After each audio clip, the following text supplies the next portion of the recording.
Hello story seekers, welcome to Haunting Words.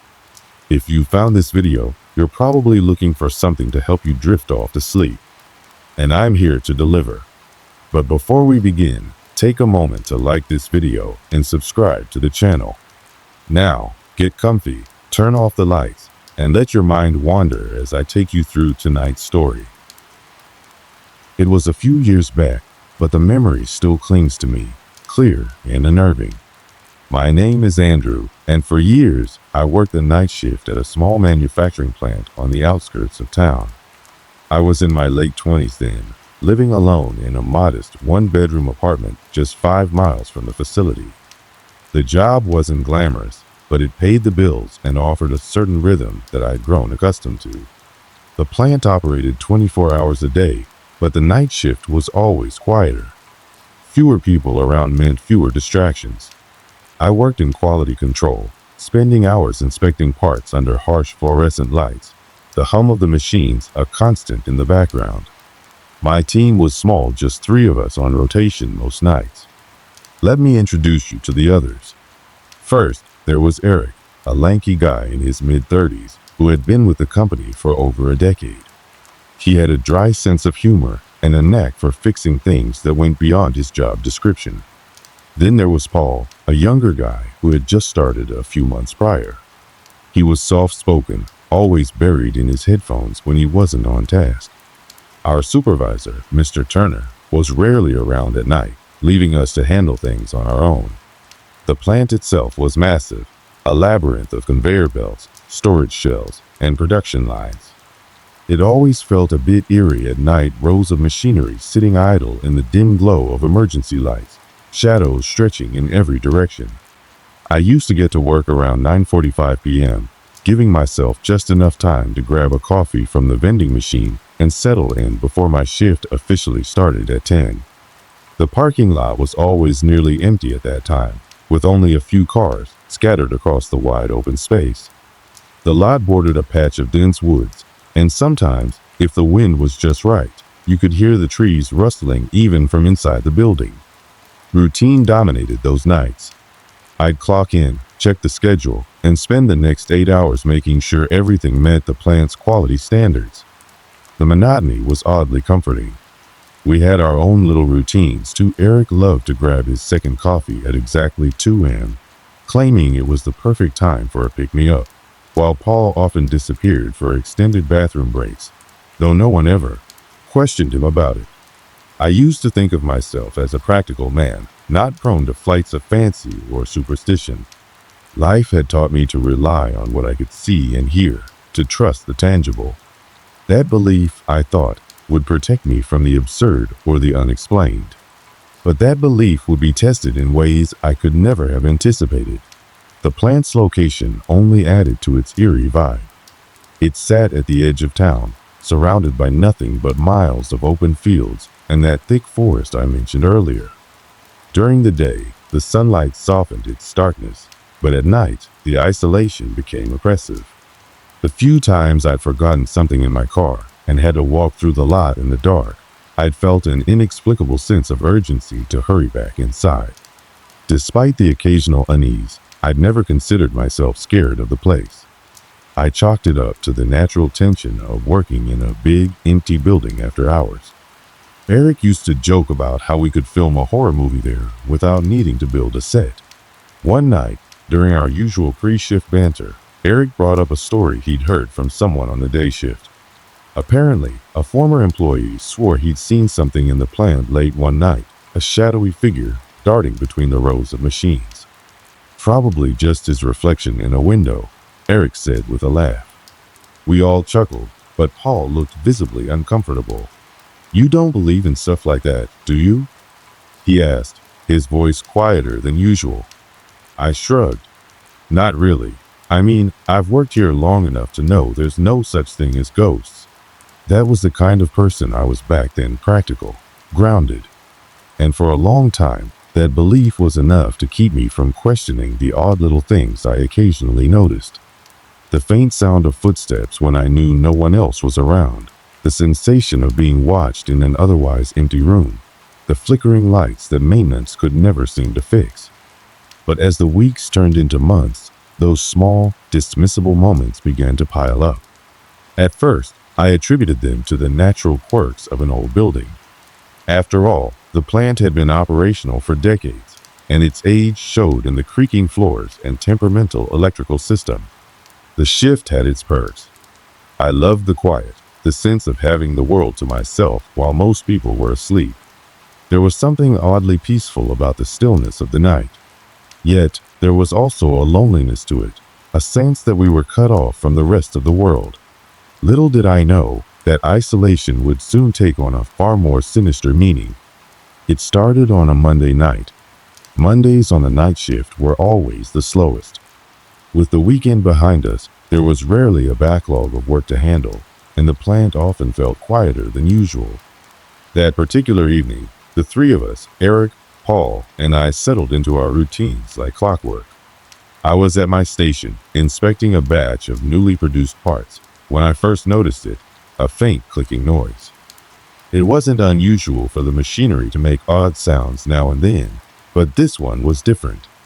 It wasn't rhythmic like the hum of the conveyor belts or the metallic clang of parts being moved. It was irregular, almost as if someone was tapping their fingernails against a hard surface. At first, I tried to ignore it, thinking it was probably nothing. Maybe a loose piece of equipment or an echo from another part of the plant. But after about 15 minutes, it became harder to dismiss. The sound seemed to be moving, coming from different directions, as if whatever was making it wasn't stationary. "Do you hear that?" I finally asked, breaking the silence in the room. Eric looked up from his clipboard, tilting his head slightly. "Hear what?" "That clicking noise," I said, gesturing vaguely toward the rows of machines. Paul pulled out one of his earbuds and frowned. "What noise?" As if on cue, the sound stopped. The silence that followed was almost deafening, amplified by the absence of the strange tapping. Eric chuckled. "You're hearing things, man. This place gets to you after a while." I forced a laugh, brushing it off. Maybe I was imagining it. After all, the mind has a way of playing tricks when you're tired and surrounded by monotonous sounds. But as the shift went on, the noise returned, this time louder and more persistent. Around 1 a.m., Eric left his station to grab his usual coffee from the break room. I was alone in the main hall, focusing on my inspection work, when I heard it again. This time, the clicking was accompanied by a soft, shuffling sound, like footsteps dragging across the concrete floor. "Eric?" I called out, my voice echoing slightly in the empty space. No response. I set down the part I was holding and stepped away from my station, peering down the long row of machines. The emergency lights cast long, distorted shadows, and for a moment, I thought I saw something move at the far end of the hall. "Paul?" I tried again, my voice a little louder this time. Paul appeared from the storage area, looking annoyed. "What's up? Did you just walk past here?" I asked, pointing toward the far end of the hall.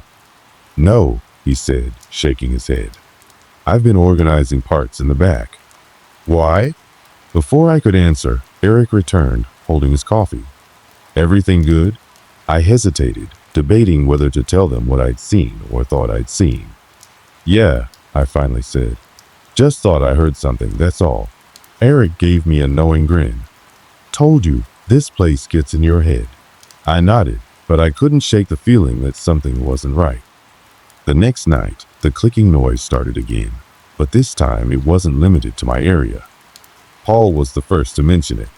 "Okay, tell me you guys heard that," he said, pulling his earbuds out and looking around nervously. Eric and I exchanged glances. "The tapping?" I asked. Paul nodded. "It's been going on for the past 10 minutes. I thought it was one of you messing with me." Eric frowned. "I've been in the control room. Wasn't me." We stood there in silence, listening. The noise was faint at first, coming from the direction of the storage area. It grew louder, then stopped abruptly. "I'm going to check it out," Eric said, grabbing a flashlight from his station. "Wait," I said. "I'll go with you." Paul looked like he wanted to object but didn't say anything. He stayed behind as Eric and I made our way toward the storage area. The beam of Eric's flashlight cut through the darkness, casting long, flickering shadows on the walls. As we reached the storage area, the clicking started again, this time right behind us. We spun around, but there was nothing there, just an empty hallway stretching back to the main floor. "You heard that, right?" Eric asked, his voice low. I nodded, my stomach tightening with unease. "Maybe it's the ventilation system," he suggested, though he didn't sound convinced. We checked the storage area thoroughly, but there was nothing out of place. By the time we returned to the main hall, Paul looked visibly shaken. "It happened again," he said as soon as we walked in. "While you guys were gone. The clicking, the footsteps. I swear I saw something move near the break room." Eric and I exchanged a glance. Neither of us wanted to admit it out loud, but it was clear we were all on edge. The following night, things escalated. I was at my station when the lights flickered. It wasn't unusual for the old building to have electrical issues, but this time, the flickering wasn't random. It was rhythmic, almost deliberate, as if someone was flipping the switch on and off. "Did anyone mess with the lights?"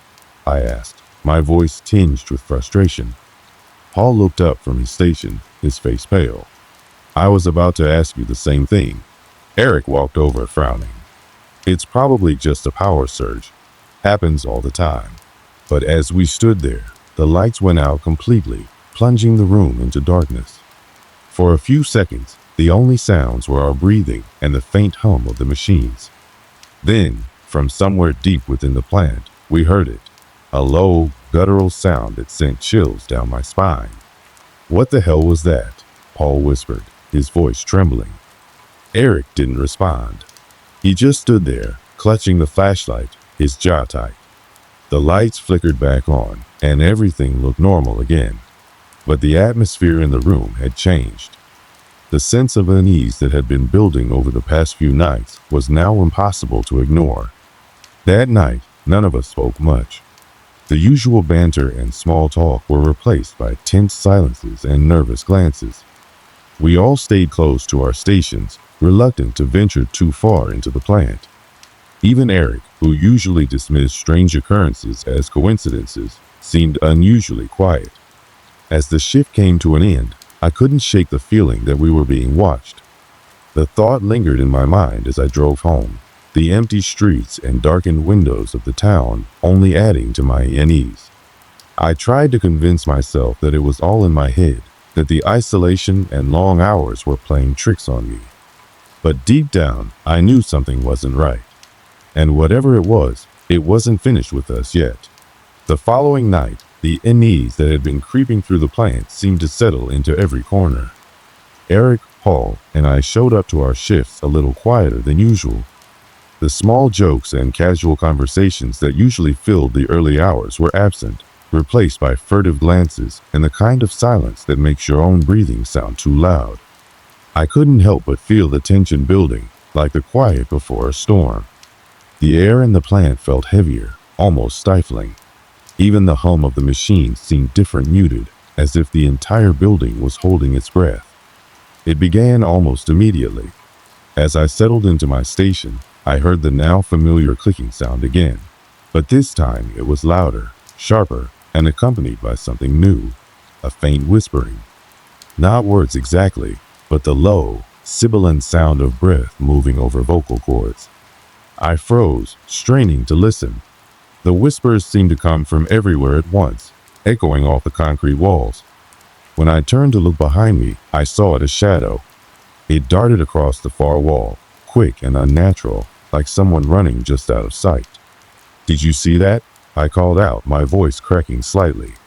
Paul looked up from his station, his eyes wide. "Yeah," he said quietly. "I saw it." Eric walked over, frowning. "What are you guys talking about?" "The shadow," Paul said, pointing toward the wall. "It moved." Eric shook his head, his skepticism fading as he looked at our faces. "Okay," he said, his tone serious. "Let's check it out."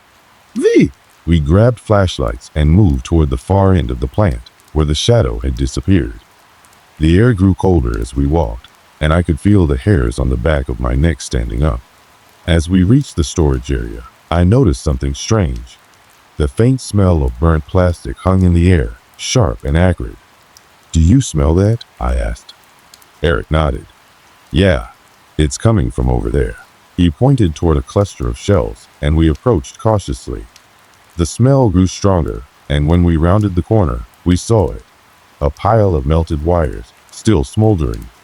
"What the hell happened here?" Paul asked, his voice trembling. Eric crouched down, examining the wires. "Looks like an electrical short," he said, though he didn't sound convinced. "An electrical short doesn't make shadows move," I said quietly. Eric didn't respond. Instead, he stood up and shone his flashlight around the room.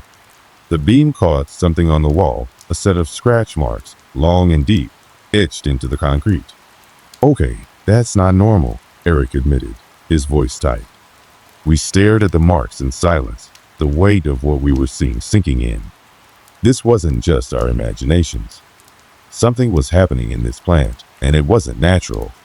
The next few hours passed in a blur of tension. None of us could focus on our work. Every sound, every flicker of light felt like a threat. Around midnight, the lights began to flicker again, but this time they didn't stop. They blinked on and off in rapid succession, casting strange, jagged shadows across the walls. "Is this another power surge?" Paul asked, his voice tinged with panic. Eric didn't answer. He was staring at the far end of the hall, where the shadows seemed to gather, shifting and writhing as if alive. Then we heard it, a voice. It was faint at first, barely more than a murmur, but it grew louder, echoing through the plant. The words were unintelligible, distorted like a recording played backward, but the tone was unmistakable, angry, desperate. "Is someone in here?" I called out, my voice shaking. The voice stopped abruptly, leaving only the sound of our breathing and the flickering lights. Eric decided to check the control room, thinking maybe the electrical issues were being caused by a malfunction in the system. Paul and I followed him, unwilling to be left alone. As we approached the room, we noticed the door was ajar, swinging slightly as if someone had just gone inside. Eric pushed it open cautiously, and we stepped inside. The room was dark, lit only by the glow of the monitors. But something was wrong.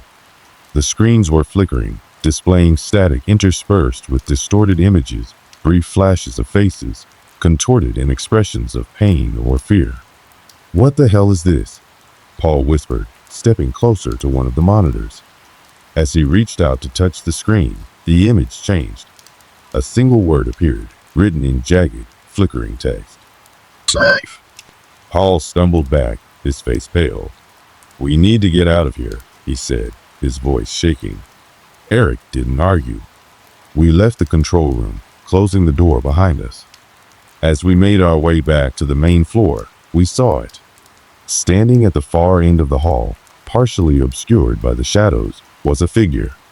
It was tall and thin, its outline unnaturally sharp.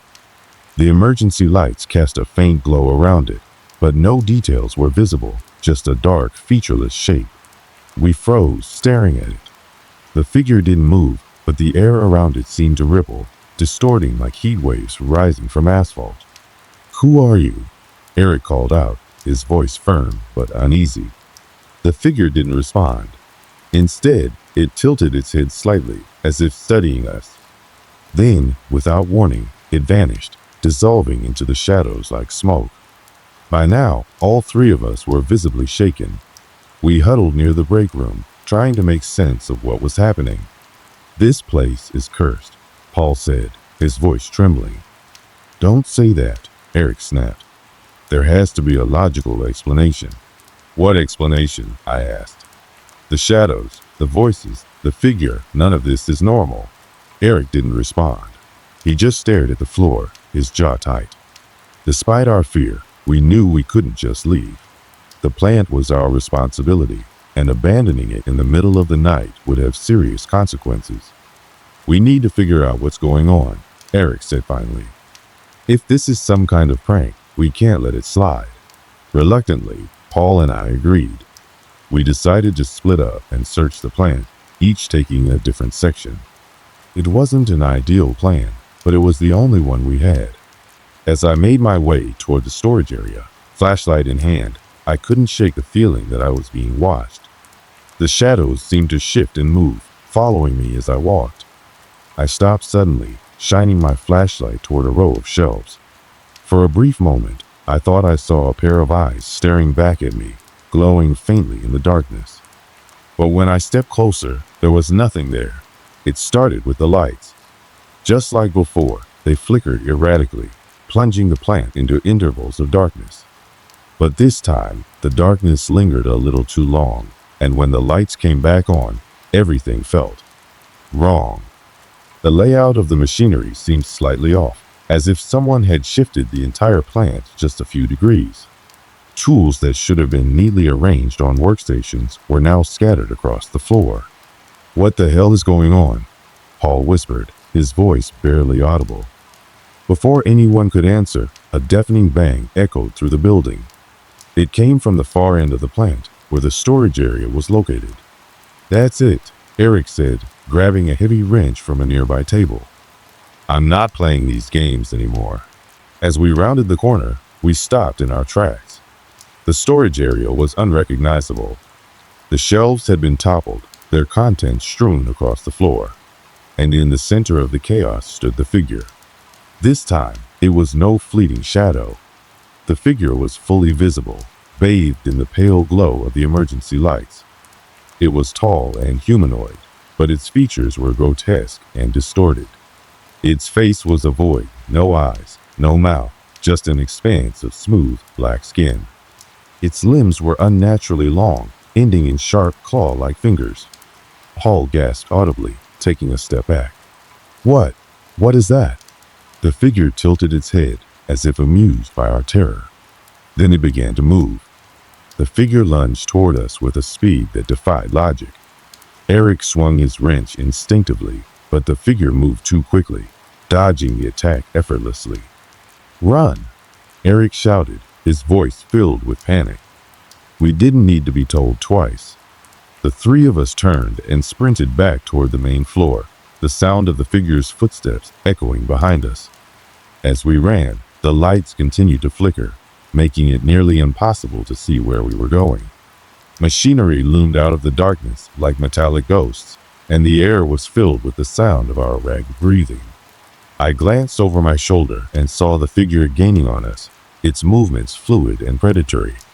My heart pounded in my chest, and my legs felt like they were made of lead, but the sheer terror propelling me forward kept me running. We burst into the control room and slammed the door shut behind us, locking it as quickly as we could. Eric leaned against the door, his chest heaving as he tried to catch his breath. "We're trapped," Paul said, his voice shaking. "What do we do now?" Before anyone could answer, the monitors flickered to life, displaying the same static as before. But this time, the distorted images were clearer. We saw faces, dozens of them. Men, women, and children, all staring into the camera with expressions of fear and despair. Their mouths moved silently, as if screaming for help. Then the static shifted, replaced by a single word.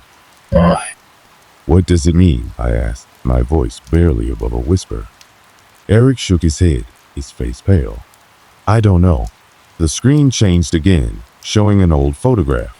It was black and white, depicting a group of workers standing in front of the plant. At first, it seemed like a typical team photo, but as we looked closer, we noticed something chilling. The figure was there.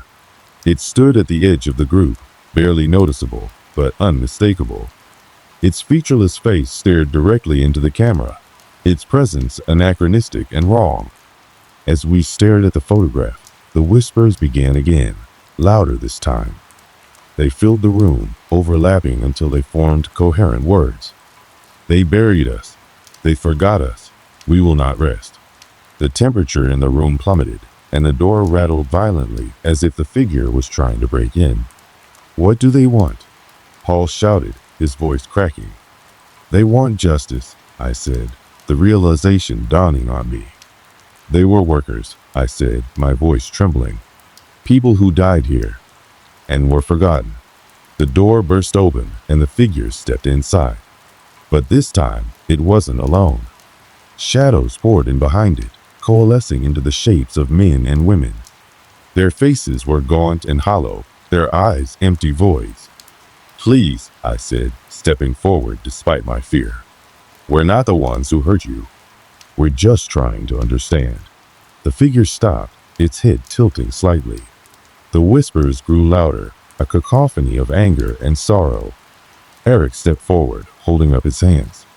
"We're sorry," he said, "for everything that happened to you.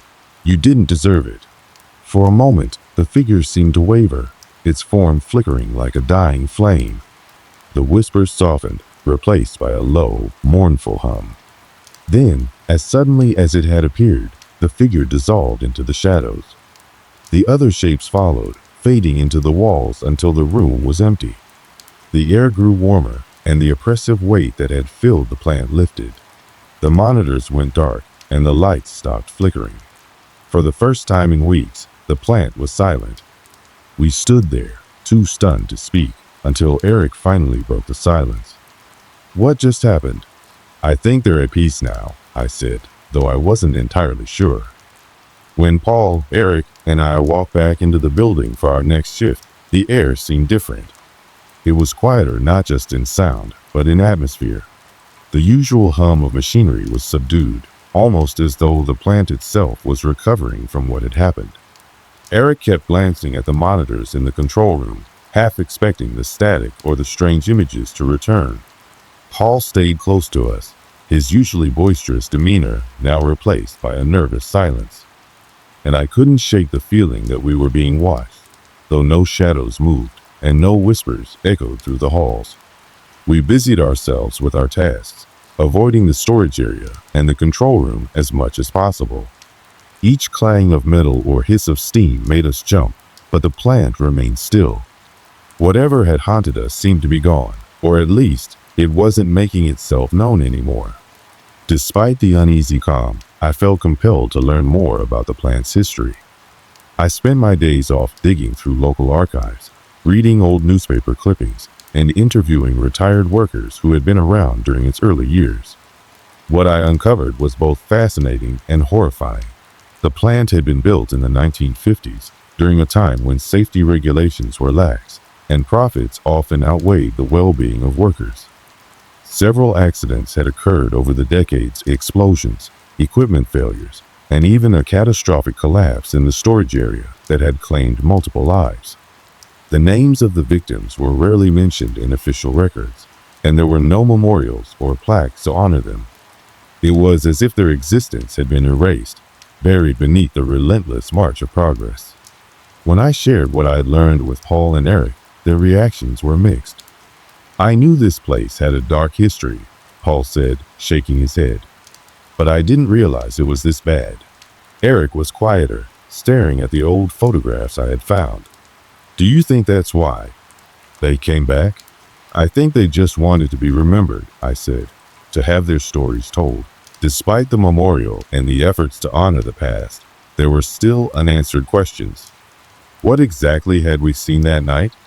Were the spirits truly at peace, or were they simply biding their time? Paul and Eric avoided discussing it, and I didn't press the issue. But late at night, when I was alone, I found myself replaying the events in my mind. The figure, the whispers, the photograph, all of it felt too vivid to dismiss as a shared hallucination. One evening, as I was sorting through my research materials, I came across the photograph of the workers again. The figure at the edge of the group still stared back at me, its featureless face a haunting reminder of that night.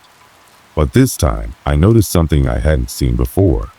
A faint smile on one of the workers' faces, as if they knew their story would finally be told. Life at the plant slowly returned to normal, though normal now carried a different meaning.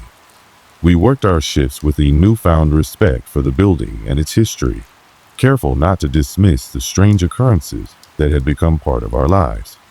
Every so often, I would catch a fleeting shadow or hear a faint whisper, but I no longer felt fear.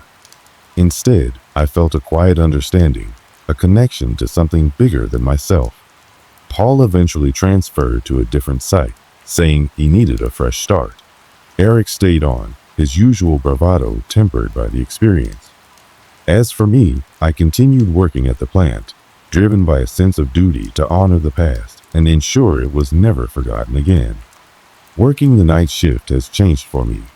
What used to feel like mundane, monotonous hours now carries a weight that I can't ignore.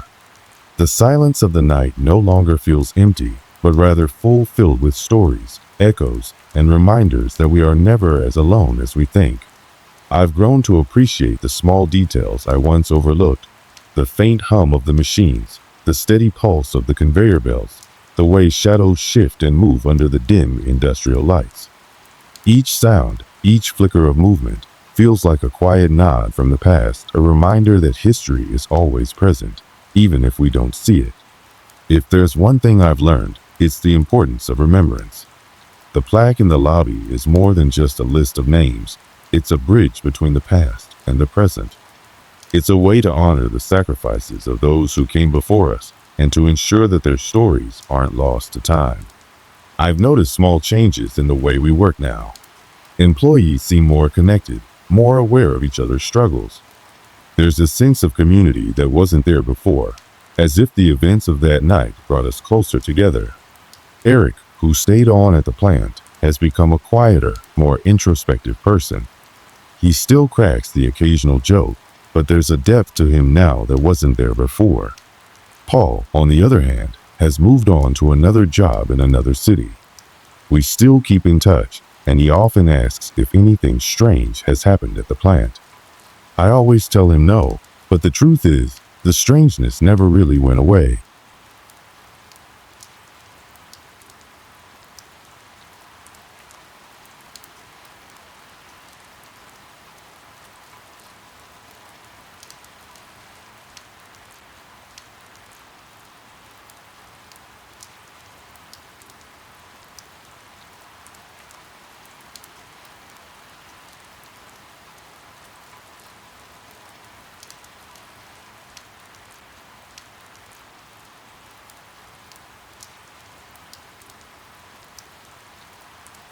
It was a crisp autumn evening in late October, the kind where the cool air bites just enough to make you pull your jacket tighter around yourself.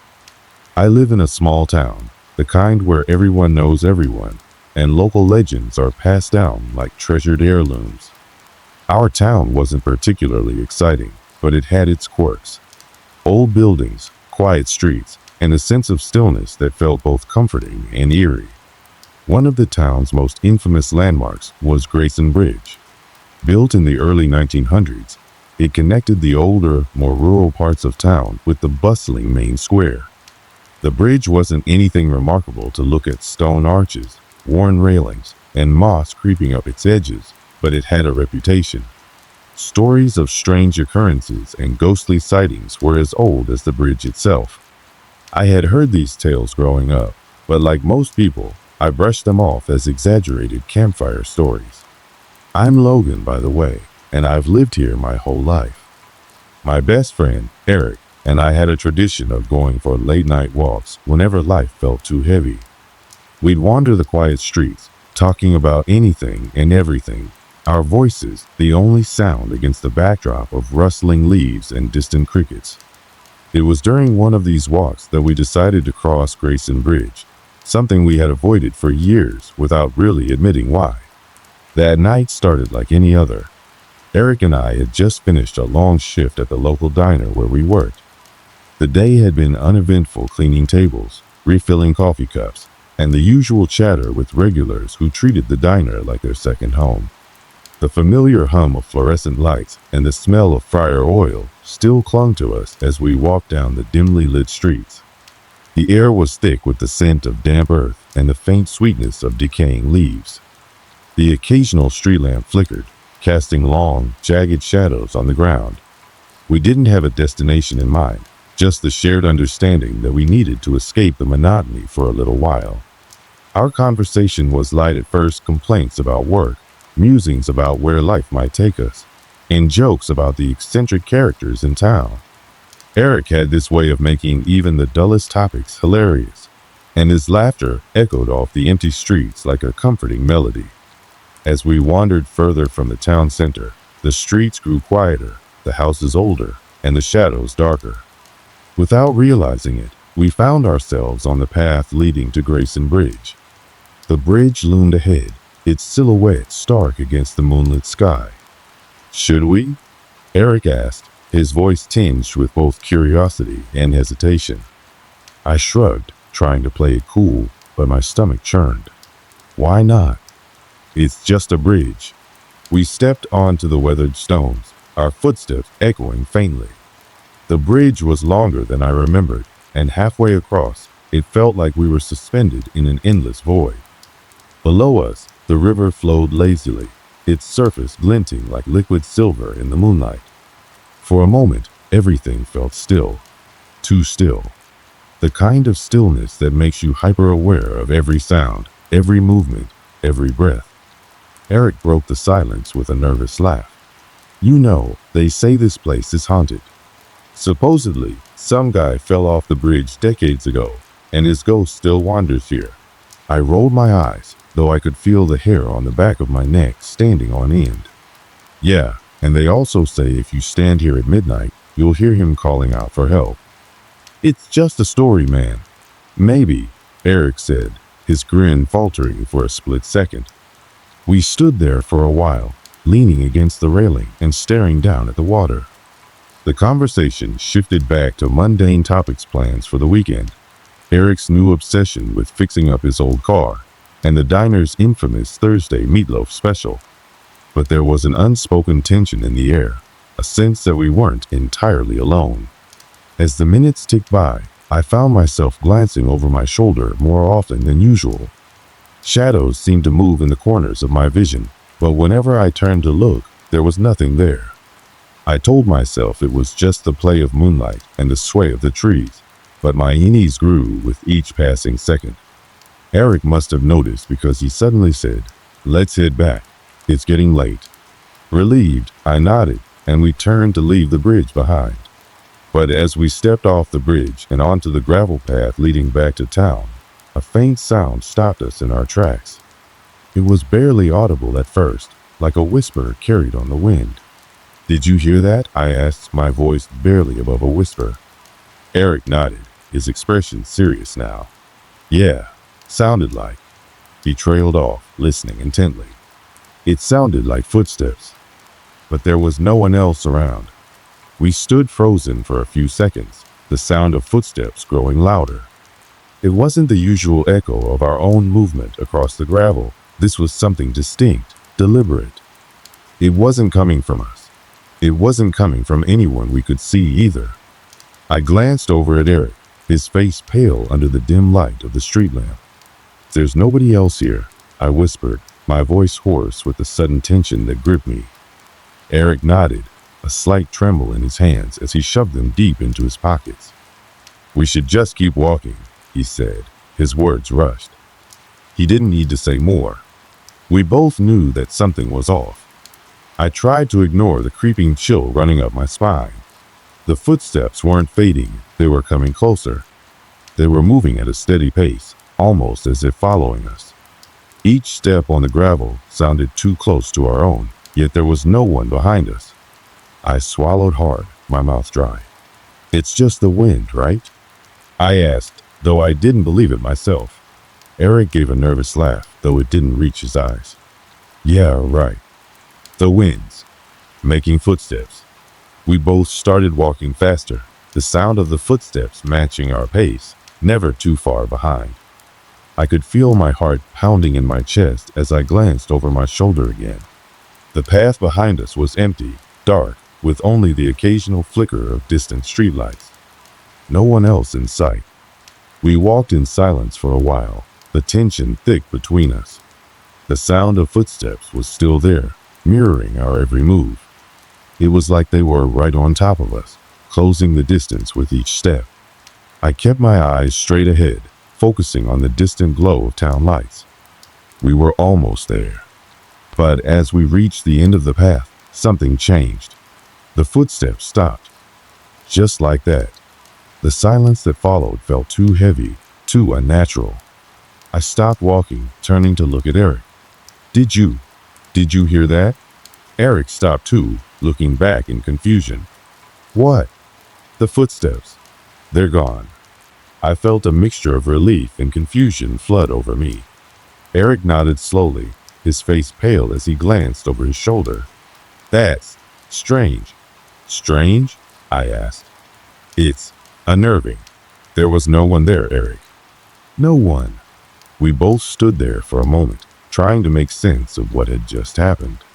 The hairs on the back of my neck were standing on end, and my stomach twisted with unease. Something didn't sit right, but I tried to brush it off, to tell myself it was nothing more than our nerves playing tricks on us. Let's just go back to your place, I said, forcing a smile. We're overthinking it. Eric didn't respond right away. He was still staring behind us, his brow furrowed in concentration. What's wrong? I asked, sensing his hesitation. I don't know. He trailed off, still looking over his shoulder. It felt like something was watching us. I swear I saw. What? I prompted. What did you see? Eric didn't answer immediately, his eyes scanning the empty path behind us. He looked shaken, his body tense. Finally, he shook his head. Forget it. Let's just go. We continued walking, my own unease growing. But as we moved forward, the oppressive silence lingered. The atmosphere felt heavier, as though the air around us had thickened. The normal sounds of the town, distant car engines, the occasional barking dog, the rustle of leaves were gone. The world felt strangely muted, like everything had been paused, held in place by an unseen force. We reached Eric's apartment a few minutes later, both of us walking faster than usual, as if trying to outrun the lingering feeling of something following us. As we approached his building, he fumbled for his keys, his hand shaking. I stood next to him, trying to shake off the strange sensation that had settled in my bones. Maybe it was just a figment of our imagination, I suggested, though I didn't really believe it. Eric didn't reply. He pushed the door open and stepped inside quickly, almost as if afraid to linger in the space outside. I followed him in, still unable to shake the feeling that something wasn't quite right. We didn't speak much as we made our way to the living room. Eric's place was modest, with old furniture and the familiar smell of stale pizza and coffee lingering in the air. He kicked off his shoes and slumped down on the couch. I stood near the door, watching the shadows cast by the street lamp outside. Something was off, but I couldn't place it. It wasn't just the footsteps. It was the atmosphere that had changed, too. Hey, I said, turning to face Eric. Did you hear it again? The voice? Eric's eyes widened. The voice? I nodded. Back at the bridge, I thought I heard something. A whisper, or maybe a call. Did you hear it too? Eric shook his head. I didn't hear anything, but now that you mention it. He trailed off, his face pale. Maybe there was something else there. Something we didn't see. His words hit me like a punch in the gut. The room suddenly felt colder. I could feel my heart rate increasing as I tried to rationalize what was happening. It had to be a trick of the mind, a shared hallucination. There was no logical explanation for it.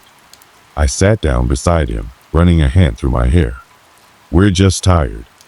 We've been working all day. I think our brains are messing with us. Eric didn't respond. He stared at the door as though waiting for something to happen. I glanced over my shoulder, half expecting to see someone standing in the hallway behind us. But there was nothing. Yet I couldn't shake the feeling. The footsteps, the voice, the unnerving silence that followed us. It was all too real. That night, we both slept poorly. Every creak of the floorboards, every gust of wind rattling the windows, had us both on edge. We didn't speak much about what had happened after we got back to the apartment. But as the night wore on, I couldn't escape the sense of something watching us. And as I drifted off to sleep, I heard it again. The faintest sound of footsteps, echoing from somewhere deep within the walls of the apartment. The days that followed the unsettling experience at the bridge were marked by a growing sense of unease. The events we had dismissed as a trick of the mind had only served to fuel a creeping tension that neither of us could ignore. There were moments when I'd hear footsteps in the hallway, just outside Eric's apartment. When I'd peek through the peephole, there was never anyone there. But the sound, it was unmistakable. The slow, deliberate pace of footsteps that seemed to be following me, or perhaps waiting for me to look. It didn't stop there. The whispers returned, faint at first, like a distant murmur on the winds. But they grew louder with each passing night. At times, I could have sworn I heard someone calling my name. I'd freeze, my breath catching in my throat, and turn slowly, only to be greeted by empty space. Eric seemed to be feeling it too. He'd grown increasingly restless, his gaze darting nervously to the corners of the room, as though he expected someone or something to emerge from the shadows. There was a weight in the air now, thick and heavy, like the world was holding its breath, waiting for something to happen. We started avoiding the bridge entirely, but that didn't stop the feeling from following us. The moment we'd step outside, it felt as if we were being watched. The hairs on the back of my neck stood on end, and I couldn't shake the sense that someone or something was just out of sight. One evening, we decided to investigate. We could no longer ignore the strange occurrences that had begun to plague us. Our first instinct was to return to the bridge, maybe to face whatever it was that had followed us from that night. But neither of us was eager to venture back there. So instead, we chose to start by exploring the apartment itself. Perhaps there was a logical explanation, a rational reason for the disturbances that had been plaguing us. Maybe it's just the pipes, Eric suggested, his voice shaky. We were standing in the living room, our eyes scanning every shadow, every corner. The soft hum of the refrigerator was the only sound in the room. You know, old buildings make strange noises. I nodded, though I wasn't convinced. The footsteps had been too precise, too deliberate, to be anything as mundane as creaky plumbing. I don't think it's just that, I said, my voice lower than usual, as if the very act of speaking would invite whatever was watching us to reveal itself. I think we need to go deeper. Eric gave me a look, his face pale. What do you mean, deeper? I started, taking a deep breath. Maybe the answer's in the walls. Maybe it's been here longer than we thought. We stood in silence for a moment, the weight of my words sinking in. It was a ridiculous idea, a stupid idea. But in that moment, it felt like the only answer. Let's check the basement, I said, pushing the thought out of my mind. If there's something down there, something that's been causing all this, it'll give us a clue. We descended into the basement, both of us gripping flashlights like they were lifelines. The stairs creaked beneath our feet, the sound too loud in the otherwise quiet building. The air in the basement was cold, damp, carrying the scent of mildew and forgotten things. Eric stepped in front of me, his flashlight beam cutting through the darkness. He paused, shining the light across the old wooden beams and rusted pipes. There was nothing of note, just the same neglected space we'd seen when we first moved in. We're not going to find anything down here, Eric muttered, though I could tell he didn't believe it himself. I didn't respond. My eyes scanned the walls, the corners. Something about this place felt wrong. The silence was oppressive, as if the very foundation of the building was holding something back, something waiting to be discovered. I walked over to a far corner, where the floorboards seemed slightly warped. My flashlight flickered as I knelt down, running my hand over the uneven wood. There was something there. I could feel it beneath the surface. Eric joined me, his expression darkening. What is it? I looked up at him, swallowing. I'm not sure, but this feels wrong. We pulled at the floorboards, the wood protest with a high-pitched squeak as we lifted them away. Beneath, there was a narrow crawlspace, dark and suffocating. My heart skipped a beat, a rush of adrenaline flooding my veins. Do we go in? I asked, my voice barely above a whisper. Eric's eyes were wide with fear, but something else, curiosity, was starting to take hold. We have to, right? If we don't, we'll never get any answers. We crawled into the space, the walls pressing in from all sides. My flashlight illuminated the floor ahead, revealing old newspapers, discarded objects. And what was that? I reached out, my fingers brushing against a torn piece of fabric. Pulling it free, I found myself staring at a worn, faded photograph, the edges curling with age. The image was of a man standing in front of a bridge. His face was obscured, as if deliberately erased from the picture.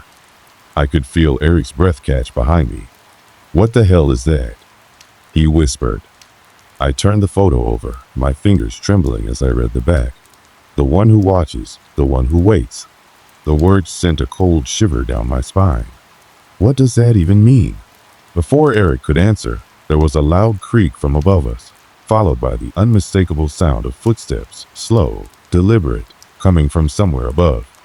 We froze, our hearts pounding in our chests. The footsteps grew louder, closer, until they stopped right above us. Then, everything went silent. I slowly stood up, my flashlight shaking in my hand. The air felt thick, suffocating, as though the very atmosphere had shifted. "What the hell is happening?" Eric said, his voice shaky with fear. I could barely answer. The only thing I could hear now was the sound of my own heartbeat, thumping in my ears. Something was wrong in ways I couldn't even begin to understand. And whatever had been haunting us was getting closer. The space around us felt unnervingly small now. My chest tightened with each passing second, as if the walls themselves were closing in. We both stood frozen in that narrow crawl space, the footsteps above us, now eerily silent, replaced by an oppressive stillness. The photograph still burned a hole in my mind. The one who watches, the one who waits. I couldn't shake those words. They echoed in my head, growing louder and louder as if something or someone was growing closer. I could see Eric's hand trembling, his flashlight wavering as it caught the dim shadows of the basement. He wasn't looking at the photo anymore, his gaze darting nervously to the opening above us. The silence was deafening, too heavy to ignore. "Do you hear that?" I whispered, not entirely sure if I even wanted an answer. I barely recognized my own voice. It sounded hollow, thin. Eric nodded but didn't speak. The noise wasn't loud, but it was unmistakable, a dragging sound. Something heavy, something purposeful, sliding across the floor above us. It wasn't just footsteps anymore. It was the unmistakable scrape of something moving. Slowly, agonizingly slow. Then it stopped. The silence returned, pressing down on us from every angle. "Let's go," I said, my voice cracking, the tension in the air unbearable. But as I turned to crawl back toward the opening, something held me in place. I don't know if it was instinct or something else, but I couldn't move. My flashlight illuminated the far corner of the crawl space, and that's when I saw it. The shadow was massive. It loomed like a dark blot against the wall. The edges of it were jagged, its form barely discernible, but growing clearer by the second. Something was standing there, watching us. I couldn't see its face, but the sense of its presence was overwhelming. Like the air itself was thick with it. A cold breath trickled down my spine, and I felt my body stiffen. Every muscle in me screamed to run, to get out of there, but I couldn't. I couldn't move. I felt as if the weight of the thing in the corner was anchoring me, pinning me to the spot. Eric, his face drained of color, finally found his voice. "What is that? What the hell is that?" I didn't answer. The words wouldn't come. My mouth felt dry, parched, as if it couldn't form the sounds that needed to escape. And then the shadow moved. It was subtle at first, just a shift in the air, a faint crackling sound, like something stretching. I could feel my heart racing in my chest, thudding so loudly in my ears that it nearly drowned out the creeping sound of movement. The shadow seemed to pulse, expanding and contracting like it was alive, like it was breathing. And then, for the first time, I saw the vague outline of a figure standing in the dark. Its silhouette was tall, but its proportions were distorted, exaggerated. A long, thin arm reached out, and the fingers seemed to elongate, stretching toward us. Eric gasped. "Oh God," he muttered, his voice barely audible. But it wasn't fear that chilled me. It was the sheer impossibility of what we were seeing. It couldn't be real. It shouldn't be real. But there it was, right in front of us. the thing that had been waiting, the one that watched. For a moment, time seemed to stand still. I felt as if I had been plunged into an abyss, unable to break free, unable to escape. The thing in the corner did nothing but stand there, towering over us with that unblinking gaze. And in that moment, I realized it wasn't the shadow that was terrifying. It was the knowledge that it had been watching us the entire time. It had always been there. The air turned colder. My breath became visible, misting in front of me. And then I saw its face. It wasn't a face like a human's. It was more a collection of blurred, shifting images, like a kaleidoscope. There were flashes of eyes, of teeth, of mouths that opened and closed, but none of them were coherent. It was like trying to stare into a void that was too vast to comprehend. I could feel the pressure in my skull, as though my mind was struggling to hold on to the fragments of my sanity. I wanted to scream. I wanted to run, but I couldn't move. It was like my body had betrayed me, like my limbs were frozen in place by some unseen force. The creature, if it could even be called, that finally spoke. The voice was not a voice at all. It was more like a feeling, a thought planted directly into my mind. It was cold, unyielding, and suffocating. I am the watcher, the one who waits. It wasn't a statement. It was a command, a declaration. And then it stepped forward. The space seemed to stretch in an impossible way as the figure approached. I could feel the hairs on the back of my neck standing on end as it loomed closer. It wasn't moving in a traditional sense, not walking, but more like it was drifting through the air, closing the distance between us without touching the ground. Eric suddenly broke free of his paralysis. He grabbed my arm, pulling me toward the crawlspace exit. But before we could get there, the thing's arms shot out, snaking through the air like a serpent. Eric screamed. The sound of his voice pierced the stillness, a raw, primal cry of terror. But before I could react, the shadow's hand wrapped around his ankle, pulling him toward it. "No," I yelled, my voice hoarse, as I grabbed his hand, trying to pull him back. But it was useless. The thing's grip was like ice. Cold, unyielding. Eric's eyes were wide, pleading. "Help me." His voice was choked with fear. But it was too late. In an instant, he was dragged back into the darkness, vanishing into the shadows with a final, horrible silence. I was left alone. I don't know how long I sat there, my mind spinning with disbelief. I could still hear the echoes of Eric's scream, fading into nothingness. And then, for the first time, I realized I was no longer alone. The thing was still there, still watching, its presence suffocating. It moved closer to me, and I could feel the chill of its proximity. I was paralyzed. My eyes locked onto the void of its face, and the weight of its gaze settled into me like a cold, dark poison. "You will join him," it whispered in my mind. "You will wait." And then, for the first time, I felt it, the pull. The same pull that had haunted me for days. The bridge. The one place that had drawn me in, where the watchful presence had waited for me all along. Before I could move, before I could even think, the ground beneath me seemed to vanish. Everything went black. The darkness enveloped me, thick and suffocating. For what felt like an eternity, I drifted in the void, disconnected from time and space. I couldn't tell if I was dreaming, trapped in some nightmarish vision, or if I had truly crossed over into another realm entirely. The silence was deafening. There was no movement, no sound, only an all-consuming void that threatened to swallow me whole. And then, just as quickly as it had taken me, the darkness began to recede. The air around me grew warmer, lighter. My breath, which had been shallow and strained, began to return to me in full, long, steady pulls. I opened my eyes, though the light felt blinding at first. I was back in the crawl space. But it wasn't the same. The basement was unchanged, still cluttered and cold, but the oppressive atmosphere had lifted, almost as if something had been broken. The air felt thinner now, as though the weight that had pressed down on me for so long had finally dissipated.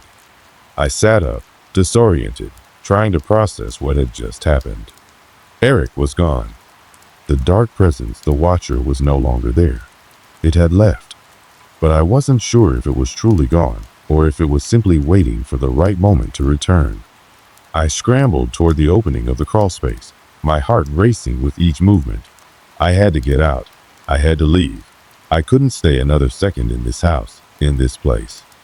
Every instinct within me screamed to flee. As I crawled into the main basement area, I saw that the photo was still there. It sat, untouched, on the floor where we left it. The words still burned in my memory. The one who watches, the one who waits. But there was something else now, something I couldn't quite place. A presence lingered in the air, something faint, but undeniable. It was like the house itself was holding its breath, waiting to see what I would do next. I stood up, shaking with adrenaline, trying to gather my thoughts. I needed to find the others. I needed to know if they were safe, if anyone was safe. But as I turned to leave, the floor creaked behind me. I spun around, expecting to see something, someone, but there was nothing. Just the empty basement. The silence returned, settling around me like a shroud. My pulse quickened, and I began to back away toward the stairs. But then I heard it again, a whisper of sound, almost like a sigh. And that's when I saw it. The door to the basement, the one I had just passed through, was slowly closing by itself. Not just creaking, not just moving from a draft. It was closing deliberately, as if some unseen hand was pulling it shut. My breath caught in my throat. It was happening again. I rushed forward, throwing my hand out to stop the door, but it wouldn't budge. I pushed harder, feeling the resistance as something tugged from the other side, pulling it close inch by inch. No, I breathed, the words trembling on my lips. Please, no. I shoved with all my might, and for a moment, the door stopped moving. But it wasn't enough. The force on the other side was too great, too powerful. It was as if someone was fighting against me, keeping me trapped inside. And then, just as I thought I couldn't hold on any longer, the door slammed shut with a finality that rattled my bones. The sound reverberated through the house, a resounding boom that shook the foundation. I froze. I had been trapped again. I took a step back, my breath shallow, my heart pounding. The air felt dense now, like it was pressing against my chest, suffocating me. I looked around desperately, but there was no escape. There was only darkness. I realized, with a chill running down my spine, that I was still alone. The others were gone. Eric, the ones who had come with me, they were all gone. All that remained was this suffocating space and the unsettling feeling that I wasn't truly alone. The house, the bridge, the shadow, it was all connected. It wasn't just a haunting. It was a force, a presence that had existed long before I had arrived, and it would continue to wait. Always waiting. And then, just as the panic began to rise in my chest again, the door opened. I don't know how or why. I don't know if it was some trick of the mind or some kind of twisted game the house was playing. But the door opened slowly, as if it had never been shut at all. I didn't wait to find out what would happen next. I ran. I ran up the stairs and out of the house, my legs trembling with every step. I didn't look back. I couldn't. Outside, the air was colder than I remembered.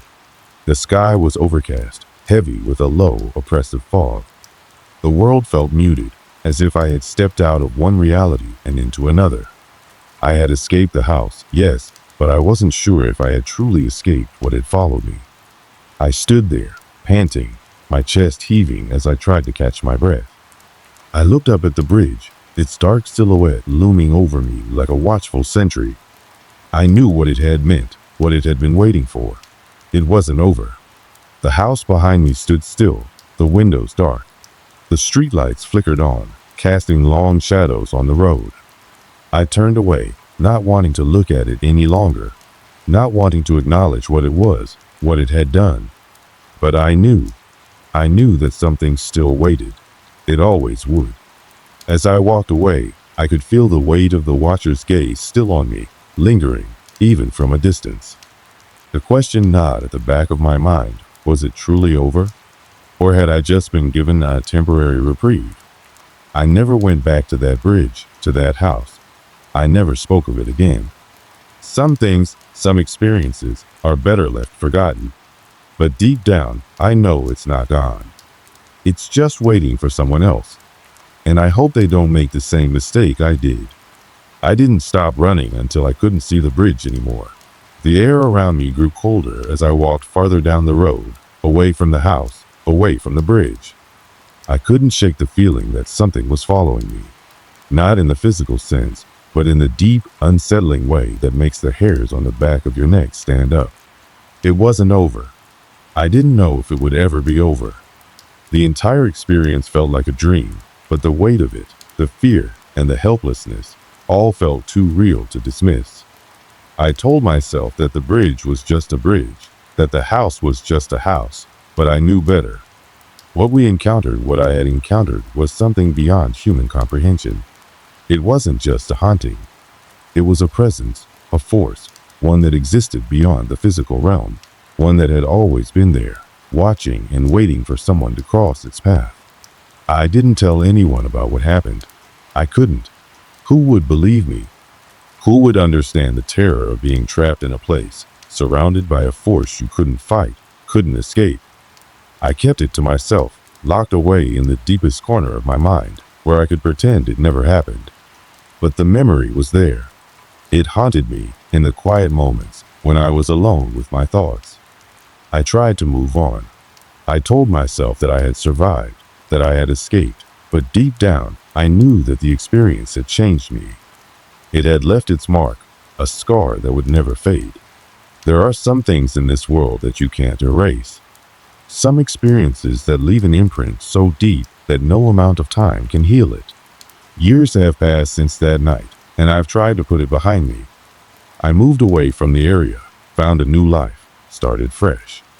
But the shadows, the feeling of being watched, never fully left. They lingered just beneath the surface, like a storm waiting to break. I can't forget what happened at that bridge.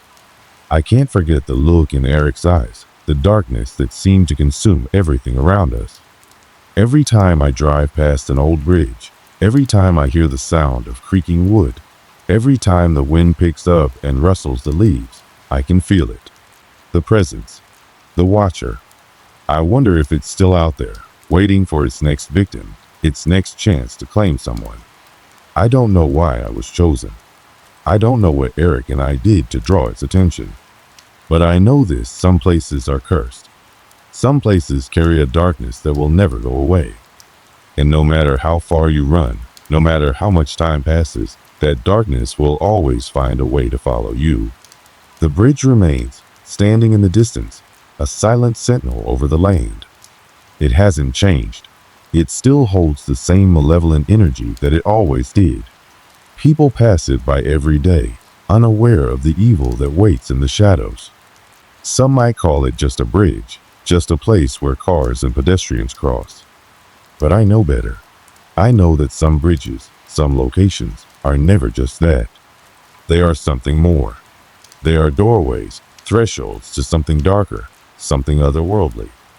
I can't say I've ever been back.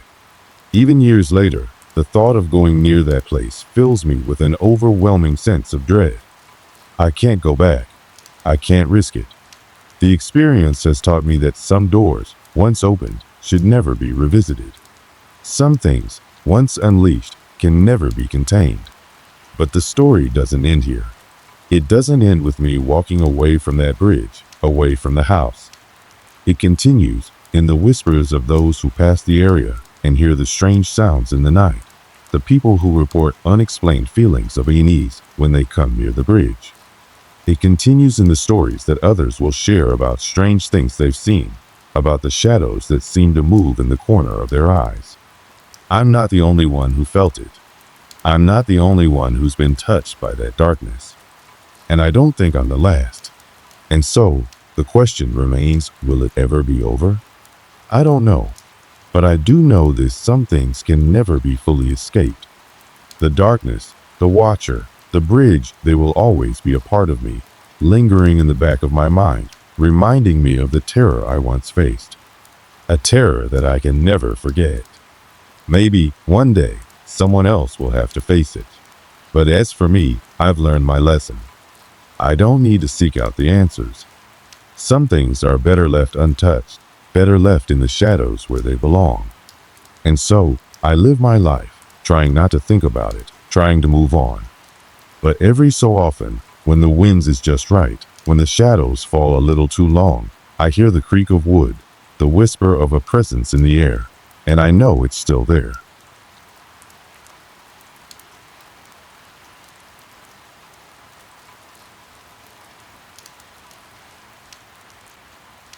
I set out for what was supposed to be a peaceful, relaxing solo hike. The kind of hike that was supposed to clear my head after a long stretch of stressful days at work.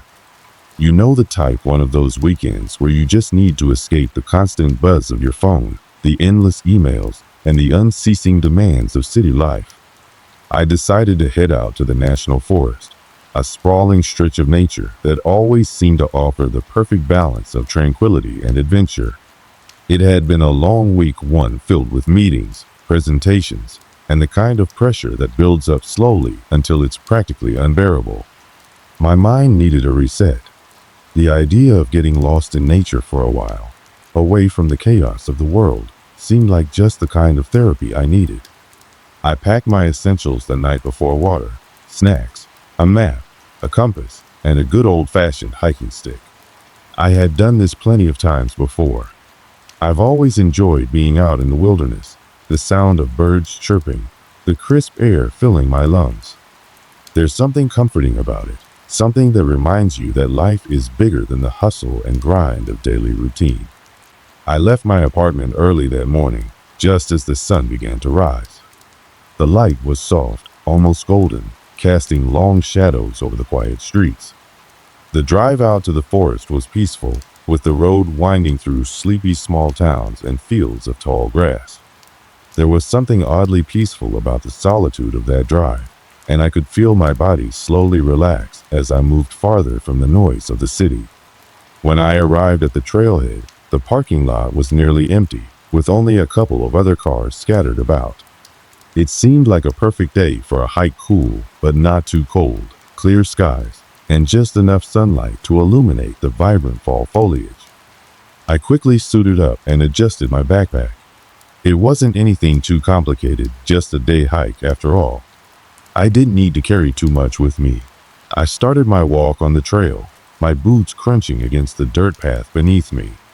The forest around me was dense, with trees towering overhead, their branches reaching out like the arms of ancient guardians. The air smelled of damp earth and pine, a scent that seemed to ground me and clear my mind. I could hear the occasional rustling of small animals in the underbrush and the chirp of distant birds. It was peaceful, so incredibly peaceful. As I walked, I thought about the week behind me, the chaos at work, the pressure to perform. But now, as I ventured deeper into the woods, that seemed far away. There was no rush, no deadline here. Just the sound of my breathing and the rhythm of my footsteps.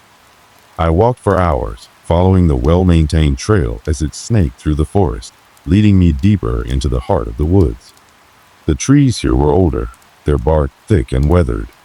I marveled at the way the light filtered through the canopy above, casting soft, dappled shadows across the trail. The serenity was exactly what I needed. Around noon, I decided to stop for a rest. I found a large rock at the edge of the trail, with a view of the forest that stretched for miles in every direction. I sat down, took a deep breath, and pulled out my water and snacks. The stillness of the forest enveloped me, and for a moment, I felt like I was the only person on earth. It was the kind of quiet that's both calming and unnerving at the same time.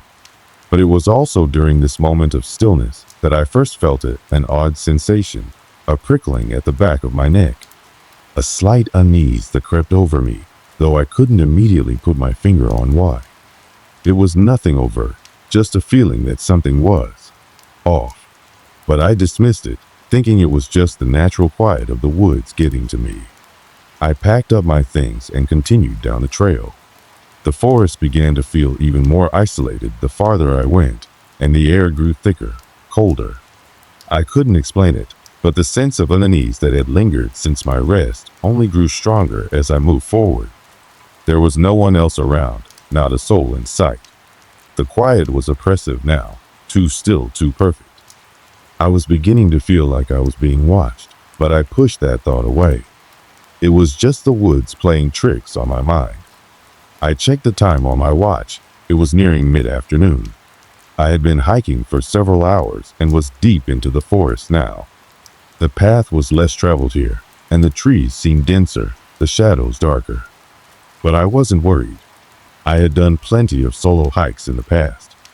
As long as I stuck to the trail, I knew I would be fine. But there was something unsettling about the way the trees seemed to close in around me. It was as if the forest itself was holding its breath, watching me as I passed. I tried to shake the feeling, but it was growing harder to ignore. Suddenly, there was a sound, a faint rustling coming from the underbrush to my right. At first, I thought it was just a squirrel or some other small animal, but then it happened again, closer this time. I froze in my tracks, straining my ears to hear. But the forest had fallen silent again. No wind, no chirping birds, nothing. I swallowed, suddenly feeling the weight of my solitude. It was probably nothing, I told myself. But deep down, I couldn't shake the feeling that I wasn't alone in the woods anymore. That something was out there, hidden just beyond my sight. I took a deep breath, trying to steady myself. I could do this. I pressed on, but the unease remained. And in the back of my mind, I couldn't help but wonder, was I just overthinking things, or was there something out there watching me? At that moment, the woods felt different. The tranquility I had once found so comforting now felt alien and foreboding. I was no longer just a hiker enjoying a peaceful walk in nature. Something had changed, and I couldn't shake the feeling that I was heading towards something I might not be able to understand. But what was it? As I continued deeper into the forest, the feeling of being watched intensified. I tried to push it aside, focusing on the trail ahead, but the growing sense of unease gnawed at the edges of my thoughts. The path was now more overgrown, the trees thickening as they towered higher, blocking out much of the light. I couldn't shake the strange sensation that something was subtly wrong. My instincts told me to keep moving forward, that if I kept walking, things would return to normal. But the forest seemed to have shifted in some inexplicable way, as though the usual serenity was now a facade hiding something darker. The first strange event came when I heard the snap of a twig behind me. It wasn't the subtle, distant sound of a squirrel or some other small animal scurrying in the underbrush. No, this was loud, clear. It was as if something or someone had stepped on it deliberately, intentionally. I stopped, my heart rate quickening as I turned to look behind me. Nothing. The trail was as empty as it had been when I'd first entered the woods.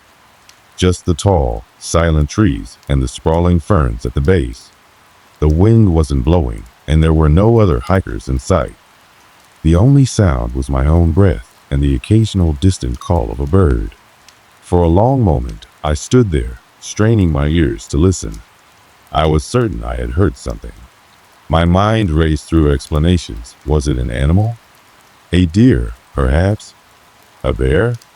But there was no movement, no rustling. It was as though whatever made that noise had simply vanished. I shook my head, dismissing it. It could have been a branch breaking under its own weight. Or maybe I was just getting too caught up in my thoughts. I turned back around, trying to convince myself that it was nothing more than a trick of the mind.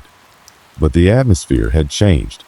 There was a palpable silence now, almost suffocating in its intensity.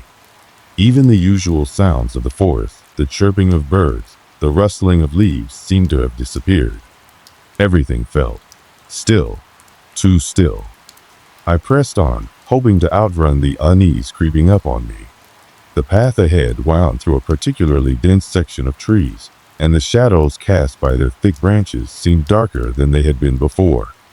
I tried to focus on the sounds of my footsteps, the reassuring crunch of gravel beneath my boots, but it was hard to shake the growing sense that something was off. Another hour passed, and the light continued to fade as the afternoon wore on. The sun, which had been bright and warm earlier, now seemed muted, struggling to break through the dense canopy above. The temperature dropped, and I could feel the coolness in the air creeping in, despite the exertion of my hike.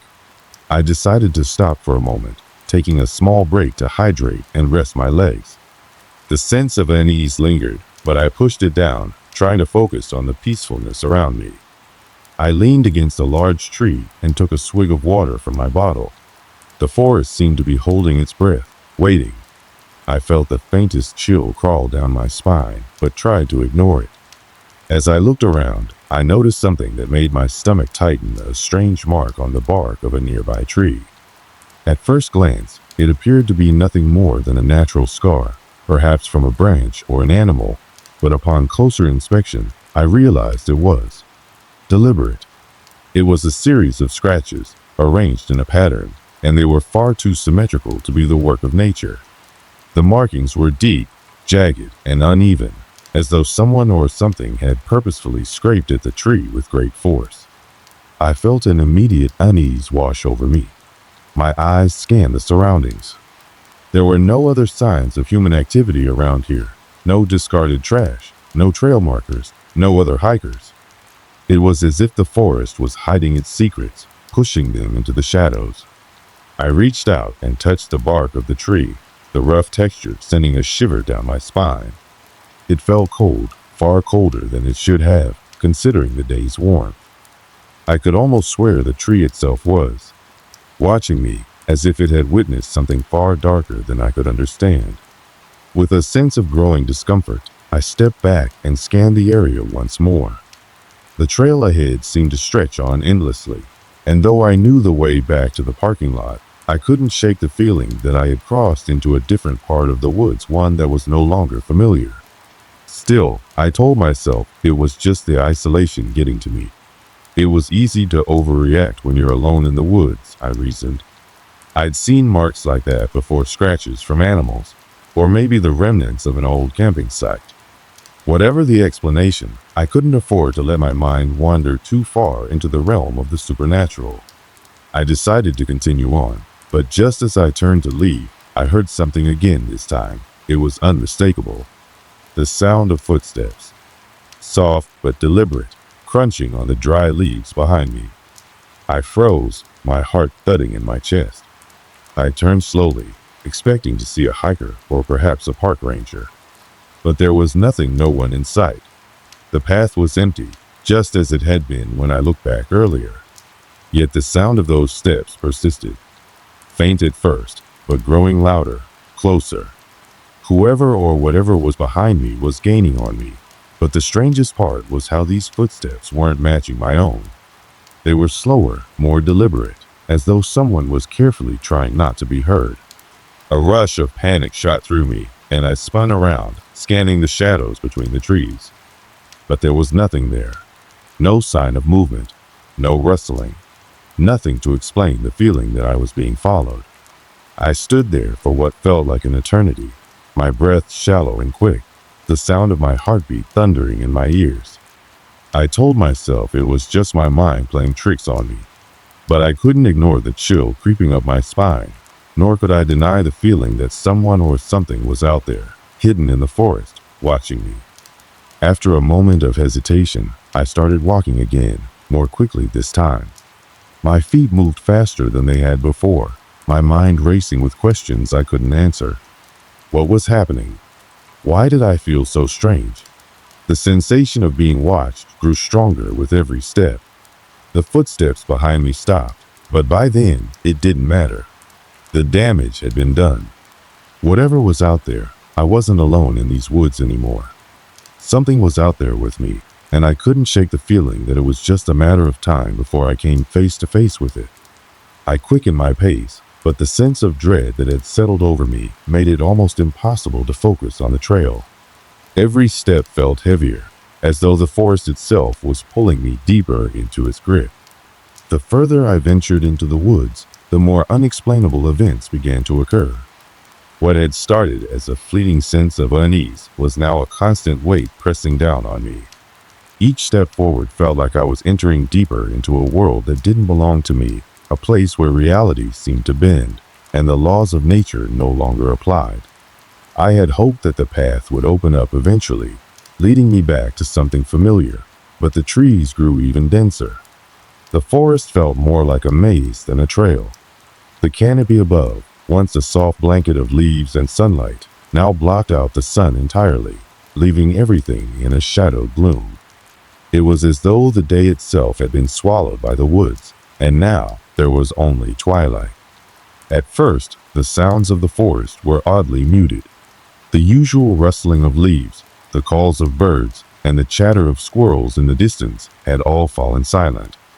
Now, all I could hear was the sound of my boots crunching on the gravel, the occasional creak of a branch swaying in the breeze, and my own breath. But there was something off about the stillness, like the forest was holding its breath, waiting for something to happen. It wasn't until I reached a small clearing that the tension escalated further. I stopped to catch my breath, trying to calm the erratic pounding of my heart. It was here that the next strange event occurred. I was standing near the edge of the clearing when I noticed something odd on the ground. It was a set of footprints, large, unmistakable, and fresh. At least, they appeared to be fresh.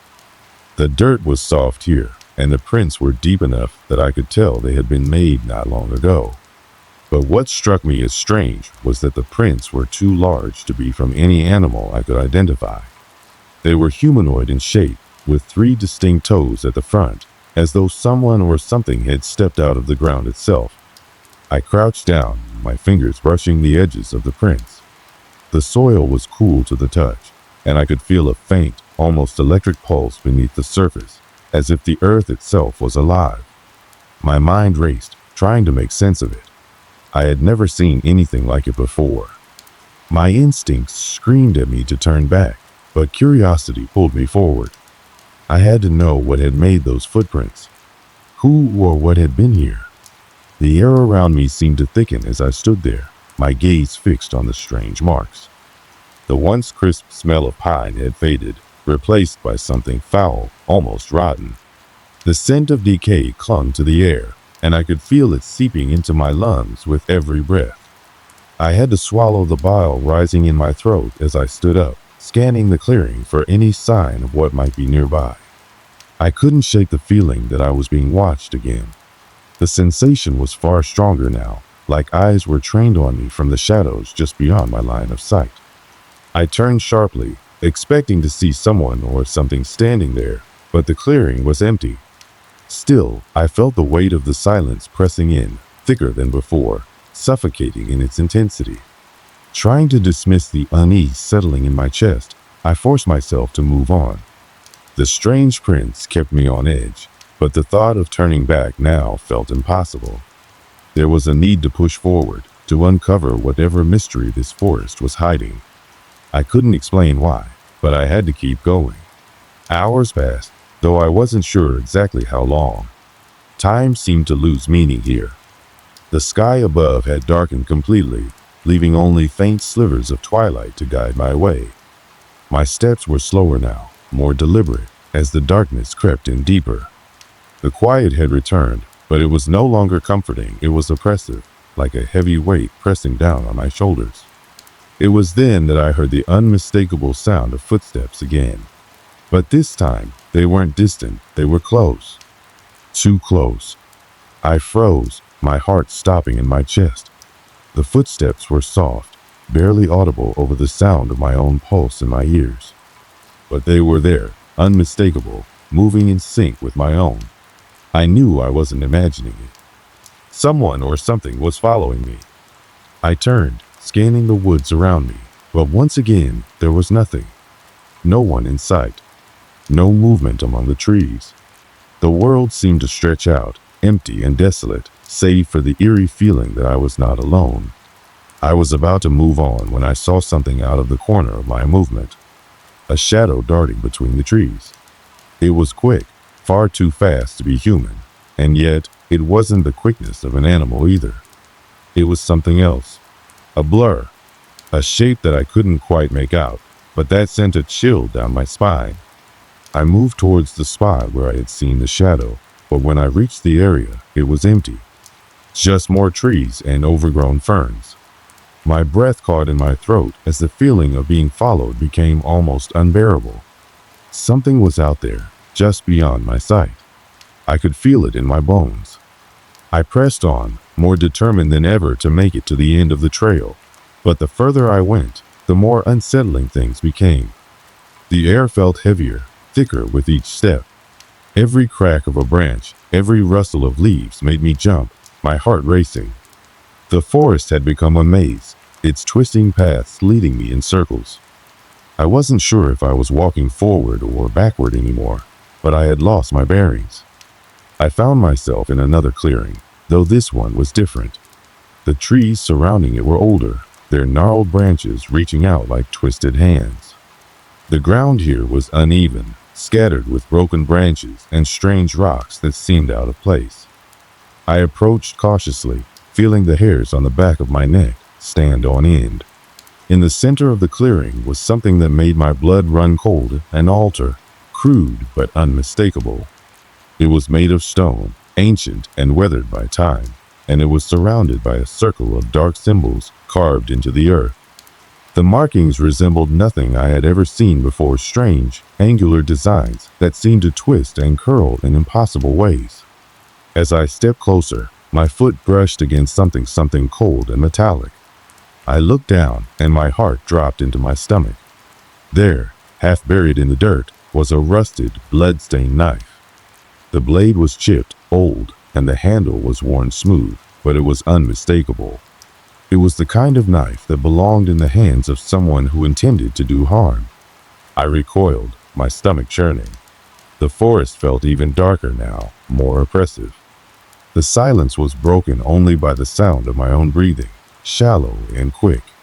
I knew that I had stumbled upon something far more sinister than I had ever imagined. In that moment, I realized with a sickening certainty that I was no longer alone. The shadows around me were moving, creeping closer, and I could feel them closing in from all sides. The footsteps had stopped, but I could hear breathing now heavy, labored, and unmistakably close. Whatever had been following me was here, and I could no longer pretend that I was safe. I had to get out of there. I turned to flee, but before I could take a single step, I felt something cold and clammy grab my wrist. The grip was strong, unyielding. My heart raced in terror as I struggled to break free, but it was no use. Whatever had been watching me was now right behind me, and I was trapped in its grasp. A sound, like a low growl, rumbled from behind me. It wasn't human, nor was it any animal I had ever encountered.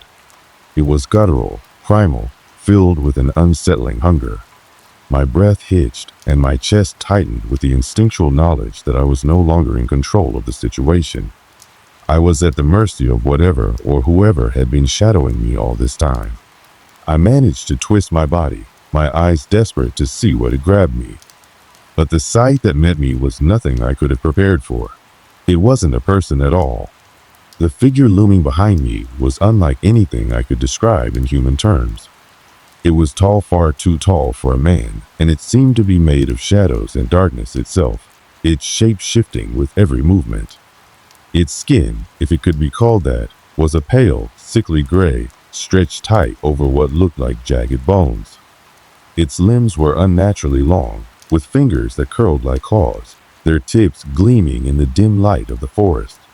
It had no visible face, just an empty void where its features should have been, an abyss that seemed to suck in the light around it. I froze, unable to tear my eyes away from the thing that stood before me. Every rational thought I had tried to hold on to vanished, replaced by pure, unadulterated terror. It didn't make a sound, no breathing, no rustling of leaves, no sign of any kind of movement beyond the gentle tightening of its grip. But its presence was overpowering, overwhelming in a way that left me paralyzed. I couldn't speak, couldn't scream, couldn't even think beyond the sheer, heart-pounding fear that gripped me. For a long moment, we stood there, locked in this unnatural stillness. My mind raced, trying to comprehend what I was seeing, but there was nothing that could explain it. This creature, this thing, was beyond anything I had ever heard of, beyond any legend or story. It was real, and it was here. Then, slowly, it began to pull me forward, dragging me deeper into the shadows. Every step it took felt like the earth itself was trembling beneath us. The coldness in the air intensified, as if the very atmosphere was being drained of warmth. My breath came in shallow gasps, and I tried desperately to free myself from its grip, but it was no use. The strength it held was like iron, unyielding and absolute. I couldn't understand why I wasn't dead yet. Every part of me screamed that I should be, that this creature was meant to end my life, but there was no strike, no fatal blow. It simply held me, its presence pressing down on me like a physical weight. In that moment, my eyes shifted toward the ground, and I saw something I hadn't noticed before: the marks on the ground. Symbols, similar to the ones etched into the earth around the altar. They were drawn in a language I didn't recognize, but there was a familiarity to them. A creeping recognition that curled in my gut, like a memory I could almost touch but couldn't fully grasp. The realization hit me then. These symbols were part of the forest itself. It wasn't just the creature that lived here. It was this whole place. The woods, the earth, the darkness, it was all connected. And I had stumbled into something far older, far more terrifying than I could have ever imagined. The creature's grip on me loosened, just for a moment, and I took that as my chance.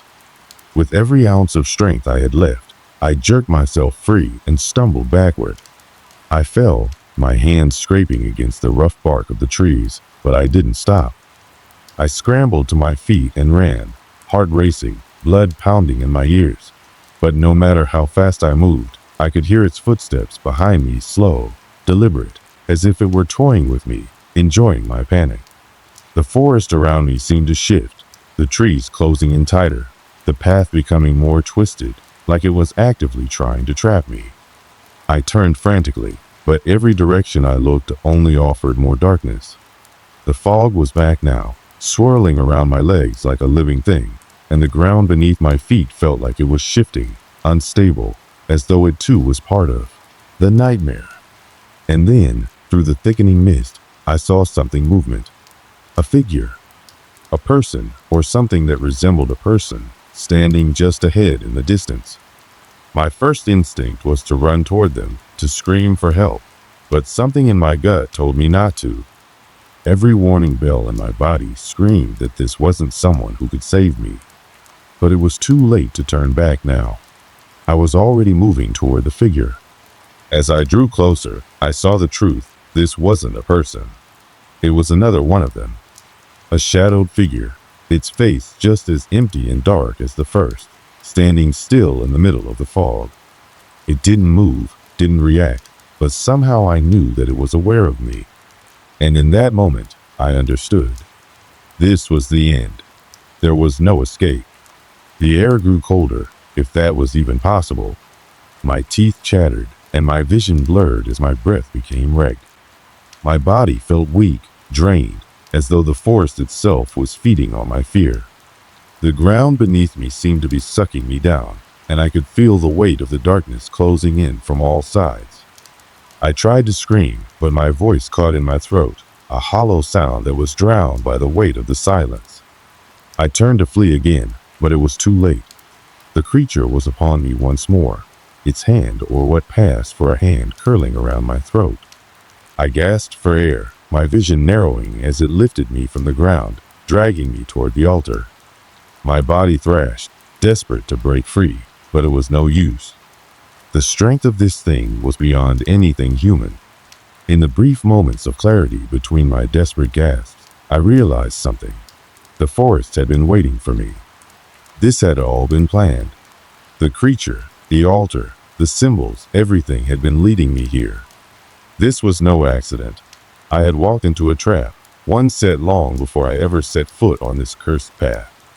And then, as I felt my consciousness begin to slip away, a sudden flash of light cut through the darkness. It was bright, blinding, and it sent a wave of heat through me, breaking the creature's hold. I was falling, my body crashing to the ground with a sickening thud, but the light, whatever it was, had come at just the right moment. I turned, my head spinning, trying to understand what had just happened, but everything around me was fading. My vision blurred, and then everything went black. The last thing I remember was the whisper of the wind through the trees, and the distinct, horrifying realization that I had not escaped. The darkness had only just begun. I woke up to the sting of cold air against my skin, my body aching as though it had been dragged across rocks and rough terrain. Slowly, I opened my eyes, disoriented. The forest around me was still dark, shrouded in thick mist, but there was no sign of the creature. No sounds of movement, no oppressive cold, just the stillness that now felt eerily calm. My heart was still racing, my breath coming in sharp gasps, but I was alive. For the first time since I had entered these woods, I felt an unfamiliar sense of relief. But that didn't last long. I pushed myself up from the ground, my hands trembling as I wiped the dirt from my face, trying to shake off the fog that clouded my mind. I needed to move, to get out of here. The memory of that thing, its grip, its terrible presence, was still fresh in my mind. But I wasn't sure how much time had passed or where exactly I was. My legs felt weak beneath me as I stood, and I struggled to get my bearings. The mist was still thick, curling around the trees in tendrils that seemed to follow me, and every part of me screamed to run, to escape as far and fast as I could. But the path ahead was unclear, the trees standing in silent rows like the walls of some impenetrable maze. I started walking, my footsteps slow, cautious. Every sound in the forest seemed amplified, the crunch of leaves underfoot, the snap of a twig breaking in the distance. But nothing followed me. There was no sign of the creature.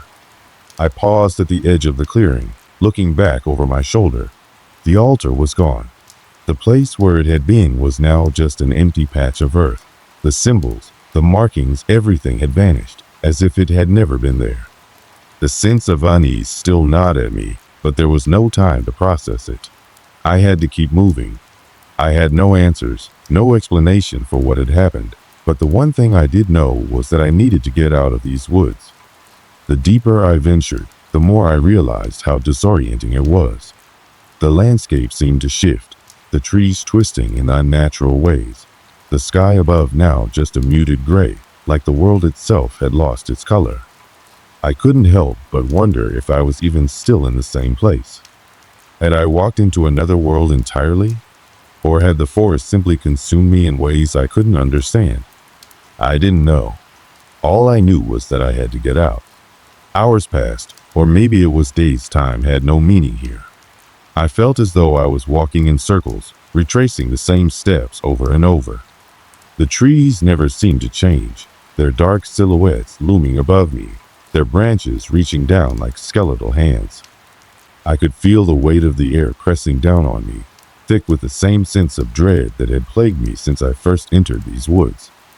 But still, I pushed on, determined to find some sign of civilization, some way out.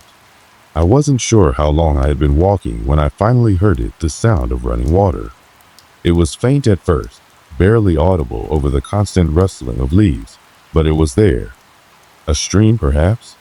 A river? I followed the sound, my pace quickening with a renewed sense of hope. If there was water, there had to be a way out.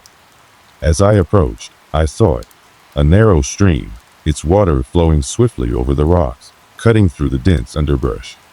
For a moment, I simply stood there, watching the water, listening to its rush. It was the first sound of normalcy I had heard in what felt like an eternity. Without thinking, I moved toward it, crouching down to dip my hand into the cold water, letting it refresh me. I drank deeply, feeling the cool liquid wash over the dryness in my throat. For the first time, I allowed myself a breath of relief. Maybe I was close to the edge of the forest. Maybe I was going to make it out of here after all. But that sense of calm didn't last. The moment I stood up, I noticed something strange. A figure standing across the stream, its back to me. It wasn't moving, just standing there, motionless, in the middle of the path. At first, I thought it was a person, someone who had stumbled into the woods like I had, someone I could turn to for help. But then, the figure slowly turned around. I froze. It was not a person. It was one of them. Another shadowed figure, taller than any man, its face still hidden in the void where its features should have been. It was just standing there, staring at me, and in that moment, I realized that I wasn't free yet. I hadn't escaped. I had been drawn into something far darker, far older than I could have ever understood. The creature didn't move, didn't speak, but I could feel its presence, feel the weight of its gaze, even from across the stream. The air around it was thick with that same oppressive darkness, the same fear-inducing energy that had surrounded me when I first encountered it. I wanted to scream, to run, but I couldn't. I was paralyzed, my feet glued to the ground. And then, just as quickly as it had appeared, it vanished. Not in a blur, not in a swirl of smoke or fog, no. It just faded, as if the very air had swallowed it whole.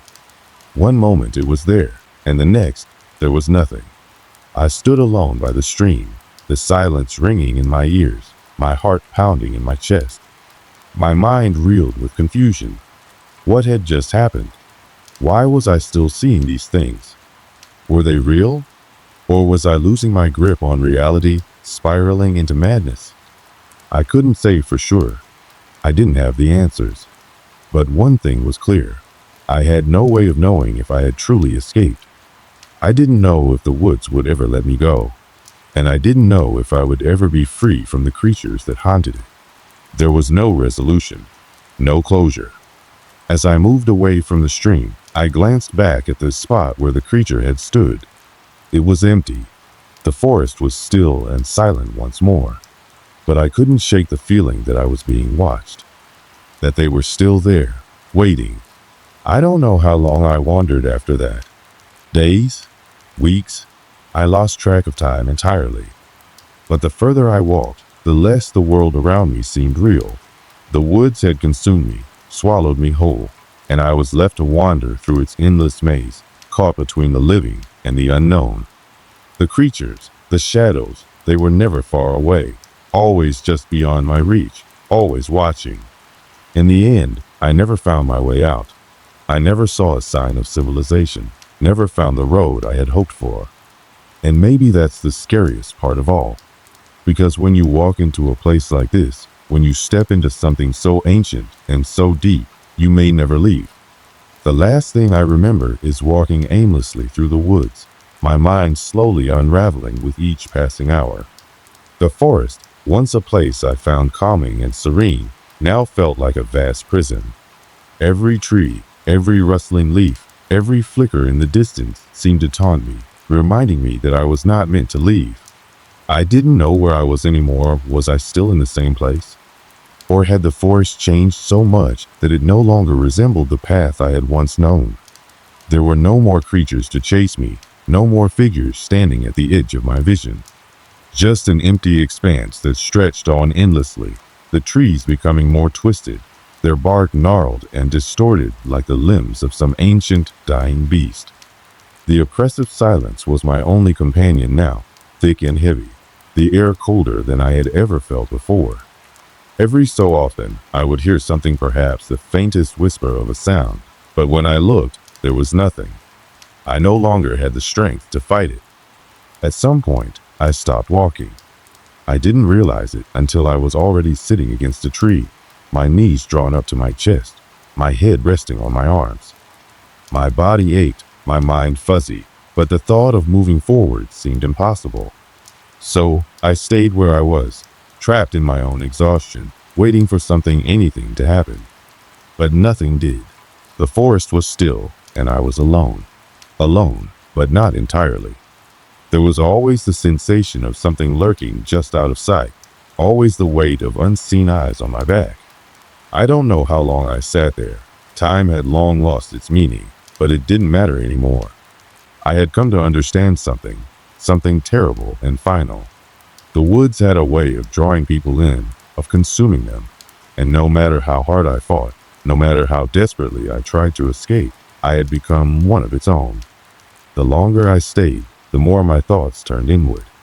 It wasn't just the fear anymore, it was the acceptance. The recognition that this place, this cursed, forsaken stretch of land, was never going to let me go. I had become a part of it now. It had become a part of me. I had always heard the stories about these woods, the strange disappearances, the eerie happenings, the rumors that no one truly made it out once they ventured too far. But I never believed them. I thought it was all just superstition, stories meant to scare the naive and the unprepared. I thought I could walk through it, see it for what it was, and leave unscathed. I couldn't have been more wrong. Now, I was no different from the others. Perhaps I was even more of a warning than they were. Because while they were lost to the forest, I was still here, still breathing, still cursed with the knowledge that there was no escaping. No one would ever find me. No one would ever know the true horror of this place, the way it wrapped itself around you, tightening with each step, suffocating you without mercy. And that, I suppose, is what terrifies me the most.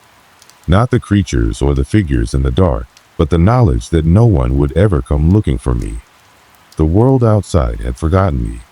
In the end, I was just another soul lost to the woods, another lost memory fading into the earth. But that doesn't mean I've given up. Not yet. Somewhere, deep within, I still fight. I still hope that one day I'll wake up, that I'll find the path that leads out. But each day, each moment spent here, it becomes harder to believe. The truth is, I've become part of the forest. And the forest doesn't let go. It doesn't forgive. It doesn't forget. It just keeps you. And so, I sit. I wait. And I wonder if anyone will ever find this story, if anyone will ever listen to the warning that I couldn't escape. Maybe they will. Maybe someone else will come along, thinking they're different, thinking they can leave whenever they want. I can only hope they're stronger than I was.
It was a quiet night when I first stepped into the role of lighthouse keeper at Blackstone Point.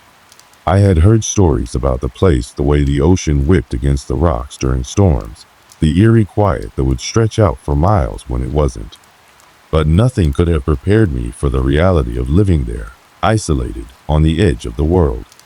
The lighthouse was perched atop jagged cliffs, overlooking the merciless ocean below. Its towering light was meant to guide ships away from the treacherous rocks surrounding the area. But for me, it was a prison I had unwittingly volunteered for. Each day, I followed the same routine. Wake up at dawn, light the lantern, check the machinery, and make sure the beacon was shining bright. The small cottage next to the lighthouse was a place to retreat to, a place that was far from the bustle of city life.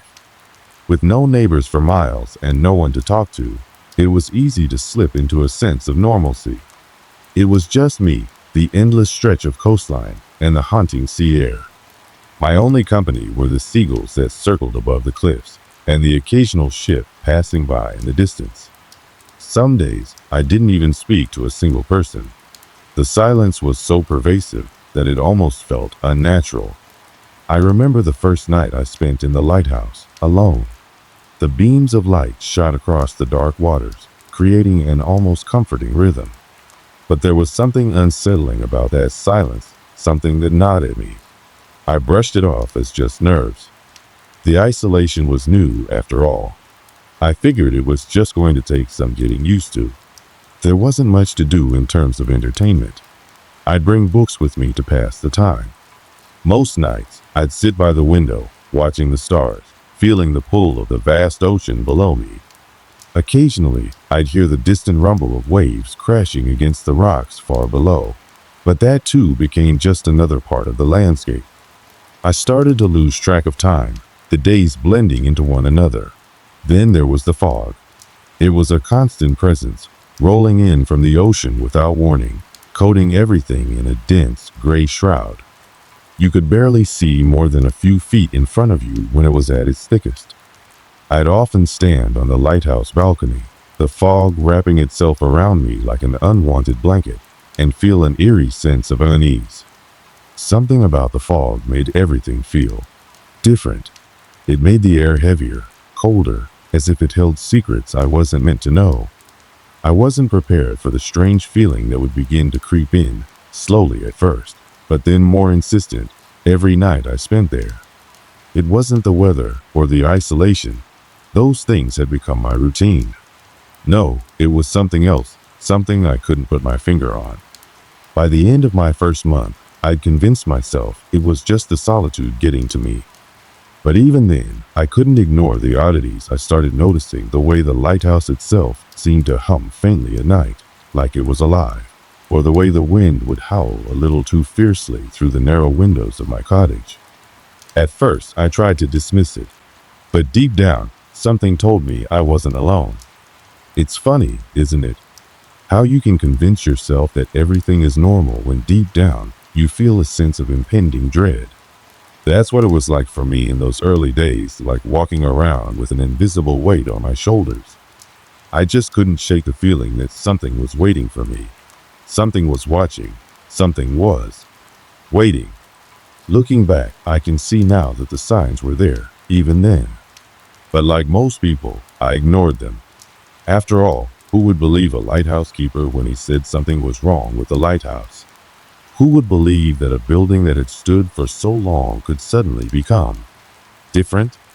But, of course, I would soon learn that nothing is ever as it seems. It was the first heavy storm of the season when I first noticed something wasn't quite right. The wind howled, whipping violently against the lighthouse's walls. The crashing waves seemed louder than usual, thundering against the cliffs below, as if the ocean itself were trying to climb up and over the rocks. It had been a long day of preparation. The machinery in the lighthouse had been acting a little off, but nothing too concerning. I remember that night clearly. The storm had come out of nowhere. One minute, the sea was calm, and the next, the wind was picking up, swirling around the lighthouse with an intensity that made the walls shake. I'd done my usual rounds, checking the beacon, ensuring the lantern was still burning brightly. Everything seemed fine, too fine, in fact, for a storm of that magnitude. I couldn't shake the feeling that something was off. It was around midnight when I first heard it, a faint tapping sound from somewhere deep within the lighthouse. It wasn't loud, but it was persistent. At first, I thought it was the wind making the old structure groan under pressure, or perhaps it was the sound of the storm messing with the metal. I dismissed it. The lighthouse had been standing for decades. Surely it could handle a little storm. But then the tapping started again. This time, it was clearer, closer, and there was something unsettling about it, something methodical in the rhythm, almost as if someone were trying to get my attention. My heart skipped a beat. I stood up from my chair by the window and walked toward the source of the sound. The stairs leading up to the lighthouse lantern room creaked under my feet as I ascended, my boots thumping loudly in the stillness. The tapping stopped just as I reached the top. I stood there for a moment, looking out over the tumultuous sea. The storm had intensified, but there was something about the sky that felt different, darker, more oppressive. The clouds churned above like a living thing, and the air itself seemed to press down on me. I shook my head, trying to clear my thoughts, but it was like I couldn't breathe properly. I was on edge, but I didn't know why. The storm raged through the night, but eventually I managed to get a few hours of sleep in my small cottage. The next morning, the storm had passed, leaving the world covered in a thick layer of fog. The kind of fog that swallowed everything, leaving you with only a few feet of visibility. I went about my usual routine, checking the machinery and inspecting the beacon. The lighthouse walls still seemed to hum faintly, but now I couldn't shake the unease that had settled deep inside me. It was that afternoon when I found the first strange thing. I had gone down to the lower part of the lighthouse to check the generator, something I did routinely. As I opened the door to the small, dimly lit room, my eyes caught something out of place. The floor was covered in what looked like wet footprints. The strange part, the footprints were too large to belong to me. I hadn't left the room, and there hadn't been anyone else up there. I stood frozen for a moment, my eyes scanning the floor. The footprints seemed to lead from the door to the far corner of the room, and then they vanished into thin air. I walked closer, the hairs on the back of my neck standing up. There was a damp, musty smell in the air, the kind you get from old buildings, but something about it felt off. The prints were too fresh, too clear. I leaned down, inspecting the floor more closely. It didn't make sense. There were no wet shoes, no rain from the night before. How could there be footprints? And why did they stop so suddenly? My mind raced, but I couldn't come up with a logical explanation. I'd been alone in the lighthouse for weeks. No one had come, and no one could have left without me noticing. I stood there for a long moment, staring at the floor, unsure of what to do. The thought of calling for help crossed my mind, but who would believe me? Who would care about a few wet footprints in an old lighthouse, especially when the storm had passed, and everything seemed normal? I shook my head and chalked it up to the oddities of living alone. Maybe it was my mind playing tricks on me, or maybe I'd missed something. But that night, the tapping started again. It was louder this time, and it didn't stop. I could hear it from my room, coming from somewhere deep within the lighthouse. The same rhythmic tapping, now more insistent, almost desperate. I jumped out of bed, my heart racing as I grabbed my flashlight. My footsteps echoed through the cold halls as I made my way to the lantern room. I was certain this time I wouldn't be imagining things. I would find the source. But when I reached the top, the room was empty. No one was there. I turned, scanning the dark corners of the lighthouse. The air felt colder, and there was a strange stillness to the storm outside, like the wind was holding its breath.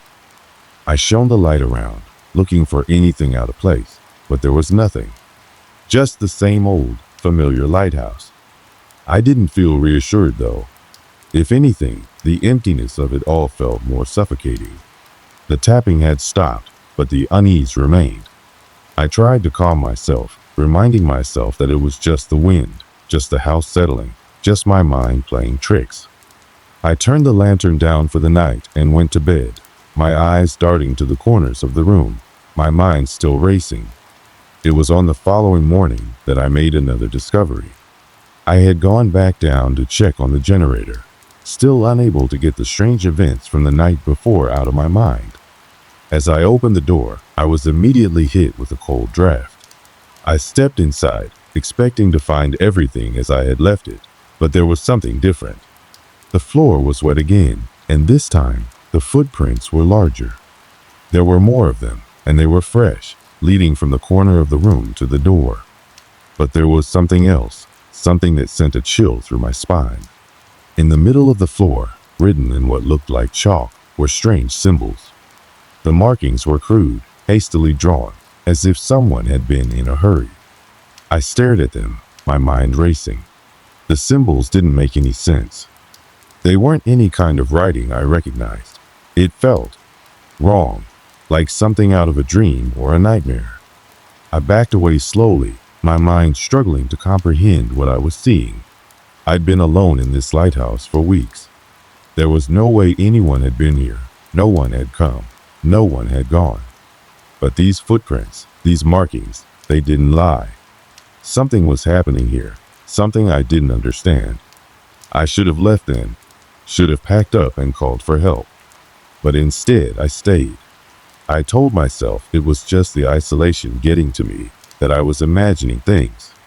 But deep down, I knew that wasn't true. Something was here with me, and it wasn't going to stop until I figured out what it was. The days blurred together in a haze of unsettling quiet. The lighthouse had always been a place of solitude, but now it felt like a prison. I couldn't shake the feeling that I was being watched, that something was lingering just beyond the edges of my sight, always just out of reach. Every creak of the floorboards, every gust of wind against the walls, felt like a whisper from something dark and sinister. I tried to carry on with my duties, but it was becoming harder and harder to ignore the strange events that kept piling up. It started with the lights. One evening, I was sitting at the small table in the corner of the kitchen, trying to read, when I noticed a flicker in the hallway. The light above the stairs, the one that led down to the lower rooms, dimmed and then flickered back to life. I thought it was just a malfunction, but it happened again, then again, until the light finally went out entirely. I cursed under my breath and got up to fix it. I had no choice. The last thing I needed was a broken light in the middle of nowhere, especially in the dark hours of the night, when the storm would inevitably come rolling in. When I reached the switch, I froze. There, just at the edge of the light's glow, I saw something.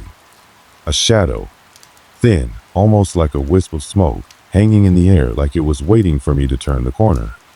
I stood there for a moment, my breath catching in my throat. The air around me felt colder, heavier. My skin prickled with the sensation that I wasn't alone. I shook my head, trying to shake off the feeling of paranoia. It had to be the wind, I reasoned, or maybe my tired eyes playing tricks on me. But the hairs on the back of my neck stood up as I turned back, only to find the hallway empty. The light had gone out again, and this time, it didn't flicker back to life. I was left standing in the darkness, a creeping unease filling the pit of my stomach. I chalked it up to the storm, the unpredictable nature of the weather, and the wear on the land. But the feeling of unease followed me throughout the day, weighing on me like a heavy blanket. That night, the strange sounds returned. The tapping, faint at first, started again, reverberating through the walls of the lighthouse. It wasn't just the walls now, though. The sound seemed to come from everywhere behind me, to my left, even underneath the floorboards. I couldn't pin it down. It was as if something was moving, unseen, around me. I grabbed my flashlight and swept it over the walls, the beam casting long, jagged shadows. The tapping stopped, only to be replaced by a soft scraping sound, like something was being dragged slowly across the floor, just out of sight. I ran to the stairs and made my way up to the lantern room, my breath coming in short, panic bursts. The air felt colder as I climbed, the temperature dropping with every step. By the time I reached the top, I was shivering uncontrollably, my mind racing. The storm had picked up again, the wind howling outside, but inside the lighthouse, it felt like there was an unnatural stillness. I stood in the middle of the lantern room, the light casting long shadows across the walls, and waited. The silence stretched on, suffocating and thick. And then, as if on cue, the sound returned. It was louder now, sharper. Someone or something was moving upstairs, pacing back and forth, dragging its feet. I could hear the soft scrape of fabric against the stone, the shuffle of footsteps that weren't mine. I wasn't alone. And whatever it was getting closer. Panic clawed at my chest. I moved toward the door, but before I could open it, a sudden crash sounded from below, the sound of something heavy falling, followed by the unmistakable scrape of metal against stone. I turned and ran back to the stairs, my heart racing, my feet stumbling over the steps. I couldn't leave, not with whatever was down there. I reached the generator room, my mind running wild with possibilities. Was there someone else here? Had someone come during the storm? I grabbed my flashlight and scanned the room, the beam jittering as I shone it across the floor. The strange symbols were still there, the ones I had found the day before, but now they seemed more pronounced, more sinister. The air was thick with an oppressive weight, and the chill of the room cut through me like a knife. I checked the corner where the footprints had been before. There were more now, leading deeper into the shadows. I followed them, but when I turned the corner, I found nothing. No one, no answers. Just the same empty room, echoing with the sounds of my breathing. I don't know what I was hoping to find, but I couldn't help but feel like I was getting closer to something. Something dark. Something that had been waiting for me. The following days were a blur of strange occurrences, each one more disturbing than the last. The tapping continued, growing louder and more frequent, until I couldn't tell if it was coming from inside the lighthouse or from somewhere beyond the walls. The cold persisted, seeping into my bones no matter what I did. Every time I thought I had a moment of peace, the sensation of being watched returned. My every move felt like it was being observed from the shadows. I couldn't ignore it any longer. I had to know what was happening. The thought of leaving crossed my mind, but I couldn't bring myself to do it. Some force was holding me here, drawing me deeper into its web. I had to see this through to find out what was really going on. What was waiting for me? One night, I finally decided to investigate further. I grabbed a few tools, some extra flashlights, and made my way to the lower levels of the lighthouse, the place that had always felt the most ominous. The stairs creaked under my feet as I descended into the darkness, the flashlight beam dancing along the walls. The air grew colder as I reached the bottom, and I could feel the hairs on the back of my neck stand on end. There, in the far corner of the room, I saw a door I had never noticed before, tucked away behind a pile of old crates.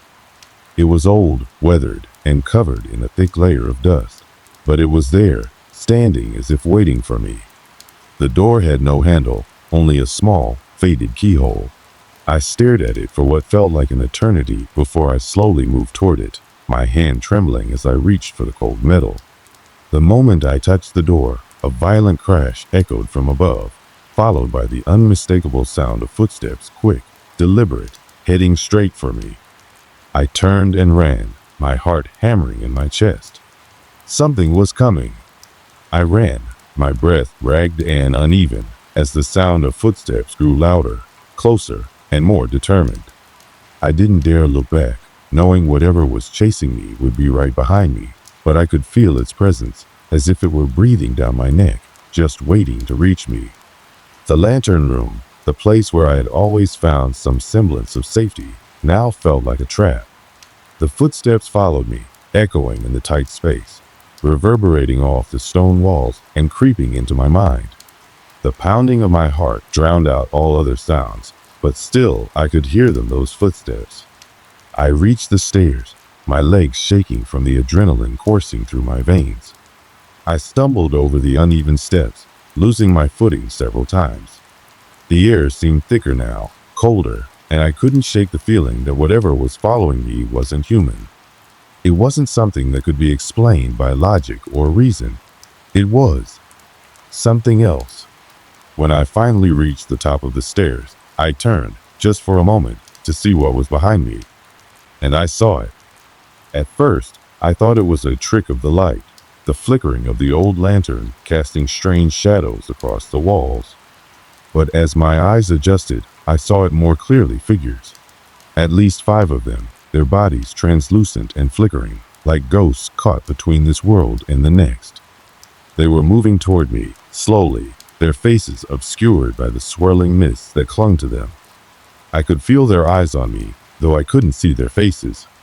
They were watching, waiting. I had no idea what they wanted, but I knew they weren't here to offer help.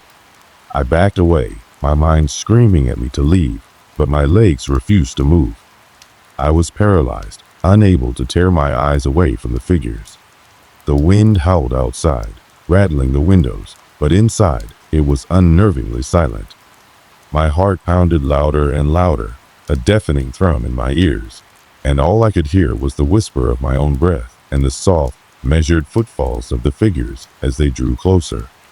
I turned and fled again, but this time the air seemed to fight me. It felt as if the very atmosphere of the lighthouse was pressing in on me, pushing me back, as though I was swimming through thick mud. My every move felt labored, like the building itself was rejecting me. The ground beneath my feet seemed to shift, and the walls distorted, their angles bending in ways that didn't make sense.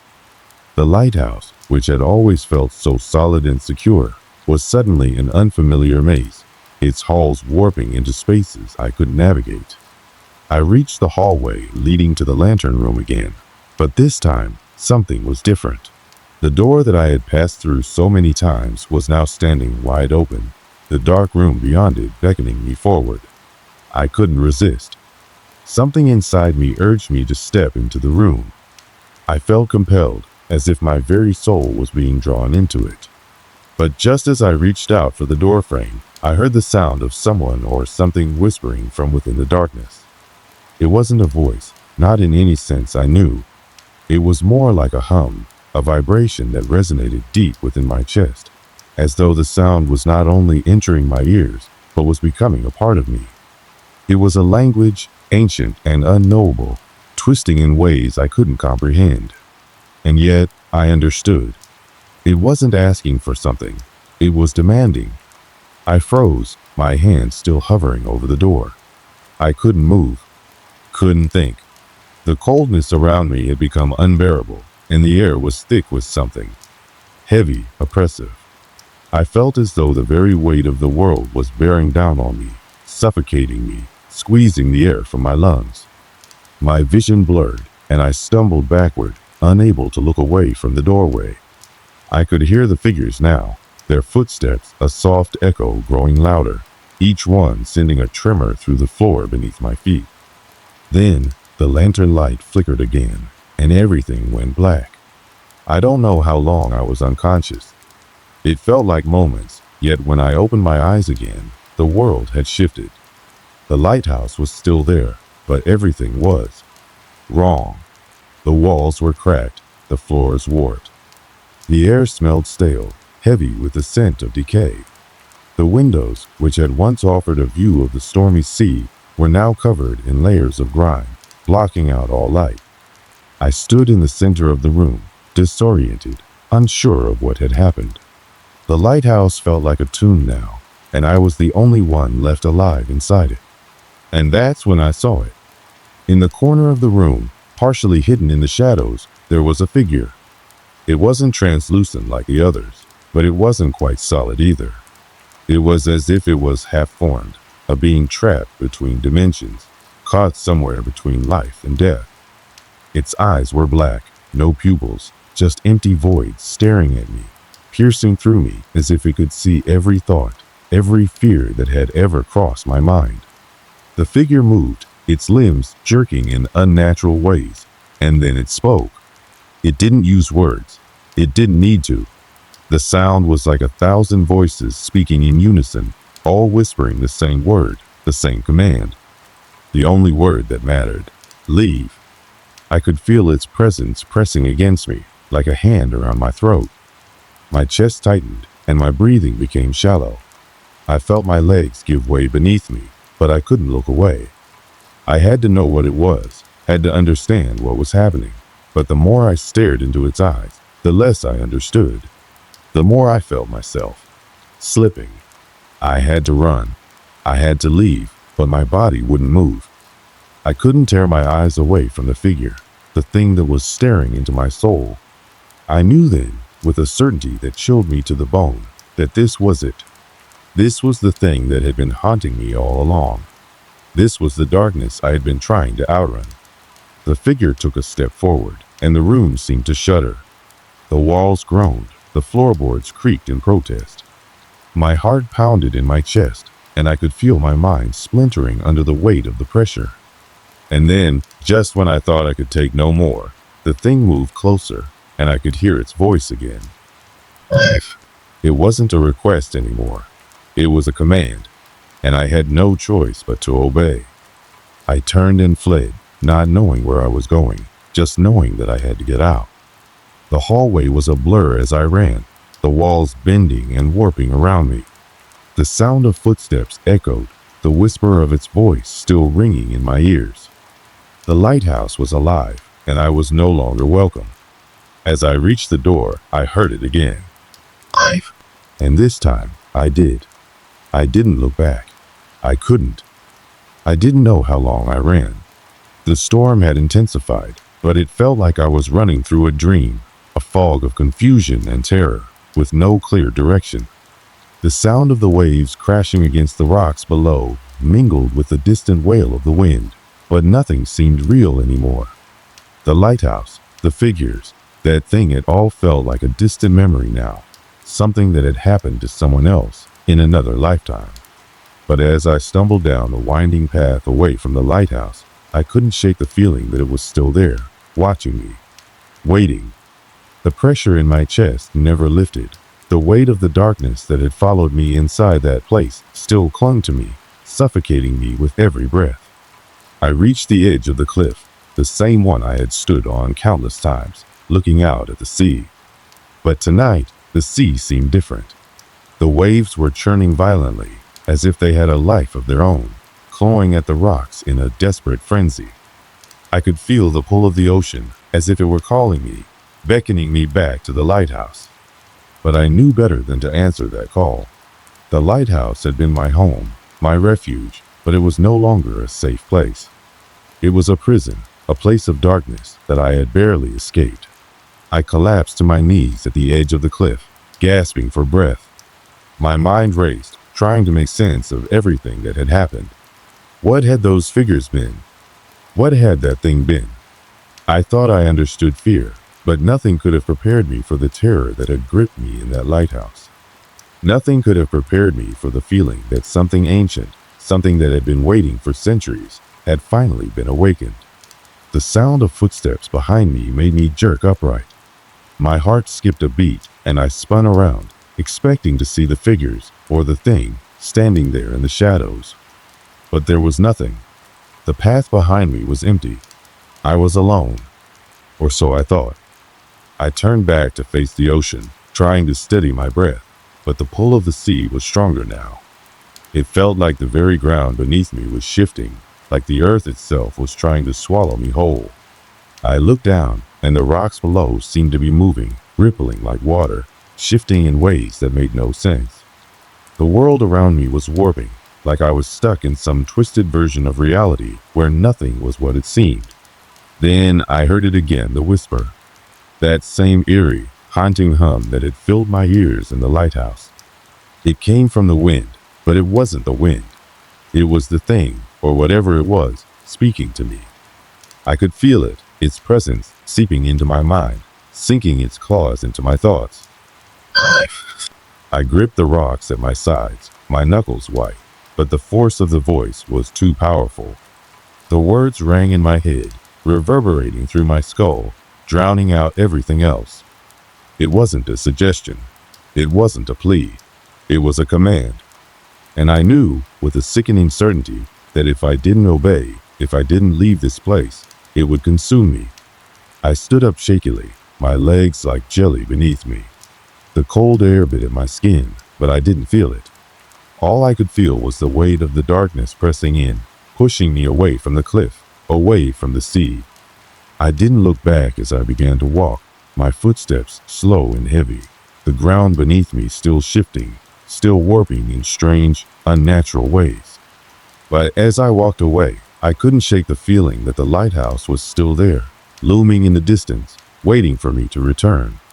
It was a place that had once offered me solace, but now it was a nightmare, a place I could never go back to. As I walked, the storm raged on, the winds howling like something alive. I stumbled through the underbrush, my mind numb, unable to process everything that had happened. Had it all been a dream? Or was I still trapped in some twisted version of reality where the lighthouse and its horrors were always just beyond my reach? I didn't know, and I didn't care. All that mattered was getting as far away from that cursed place as possible. It wasn't until I reached the small village at the base of the cliffs that I realized I was not alone. People had gathered in the streets, their faces pale, their eyes wide with fear. They looked at me as if they had seen a ghost, and in a way, I suppose I was. I had been to that lighthouse. I had heard the whispers. And now I was marked. One of the villagers approached me, an older man with a grizzled face and a thick accent. He didn't speak at first, but his eyes told me everything I needed to know. He had seen it too. He knew what I had experienced. You came from the lighthouse, didn't you?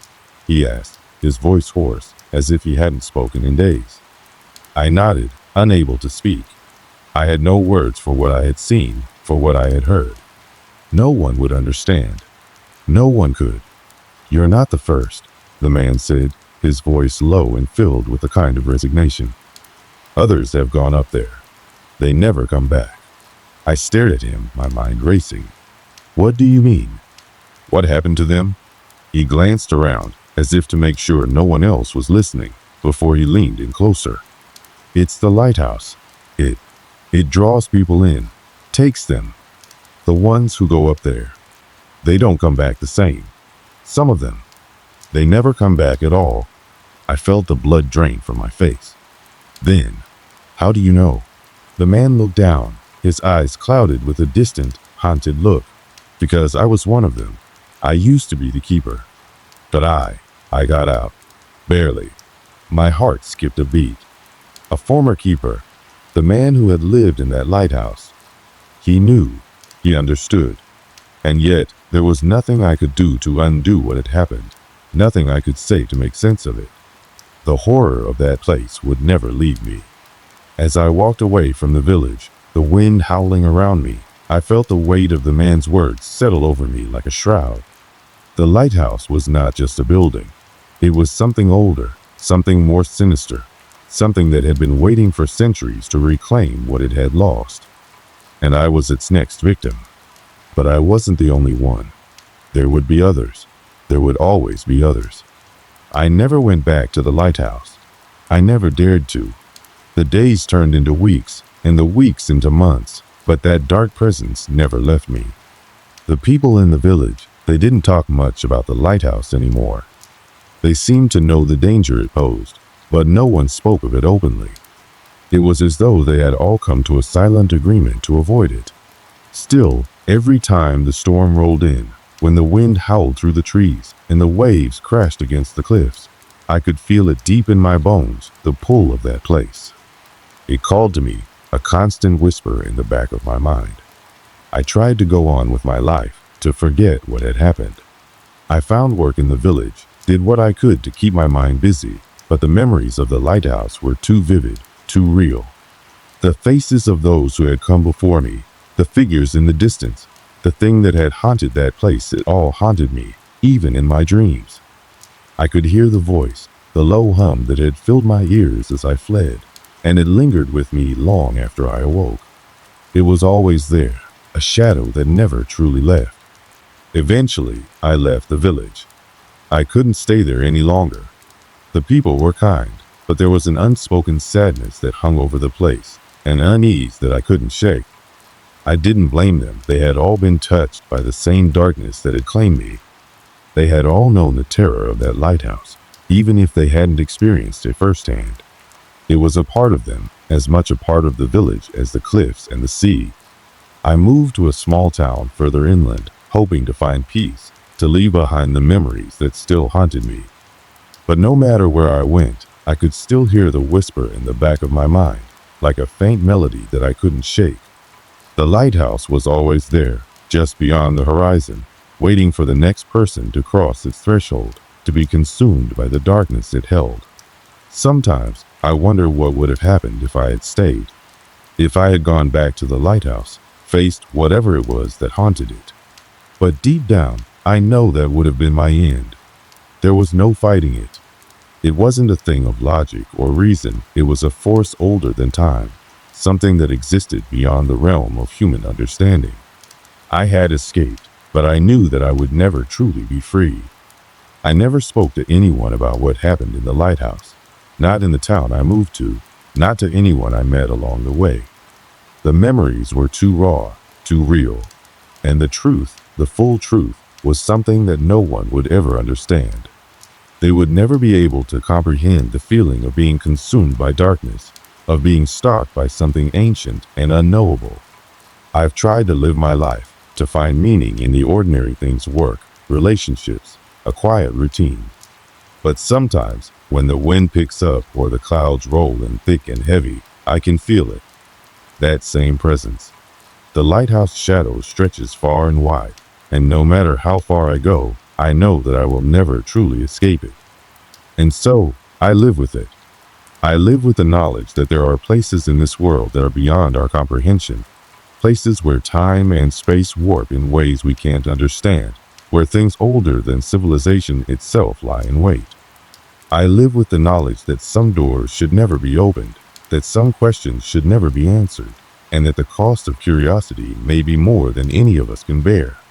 I've learned to keep my thoughts to myself. I've learned to ignore the shivers that crawl up my spine when I hear the sound of waves crashing against rocks, when I hear the wind howling through the trees.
It was late summer, the kind of warmth that clings to your skin even as the sun starts its descent behind the trees. I had just wrapped up a long week at work, the kind of week that leaves you feeling drained and restless, yearning for an escape from the monotony of everyday life. My job, a desk job at a small tech company, kept me glued to a screen for most of my waking hours. It was the same thing day in and day out: emails, meetings, and numbers. But after this particular week, I was more than ready to leave it all behind, even if just for a few hours. That's when the idea hit me. Why not take a drive? There was a spot in the countryside I'd been meaning to visit for months, an old, forgotten cemetery I'd heard about. It wasn't far from the city, and I thought it would make for the perfect escape, a way to clear my mind before returning to the grind on Monday. I grabbed my keys, my phone, and the car's GPS. The sky was painted with shades of orange and pink as I hit the road. The highway stretched out in front of me, long and empty, with only the occasional passing vehicle. I could feel the weight of the week lifting as the open road welcomed me. I didn't have a passenger, just me and the road. I tend to enjoy solo drives. There's something peaceful about being alone with your thoughts. No distractions, just the hum of the engine and the occasional turn of the steering wheel. The route I planned was simple. I would drive through the outskirts of town, follow a few back roads, and in about an hour, I'd reach my destination. Or so I thought. The GPS, of course, would be my guide. It had always been reliable, never leading me astray. At least, not until that day.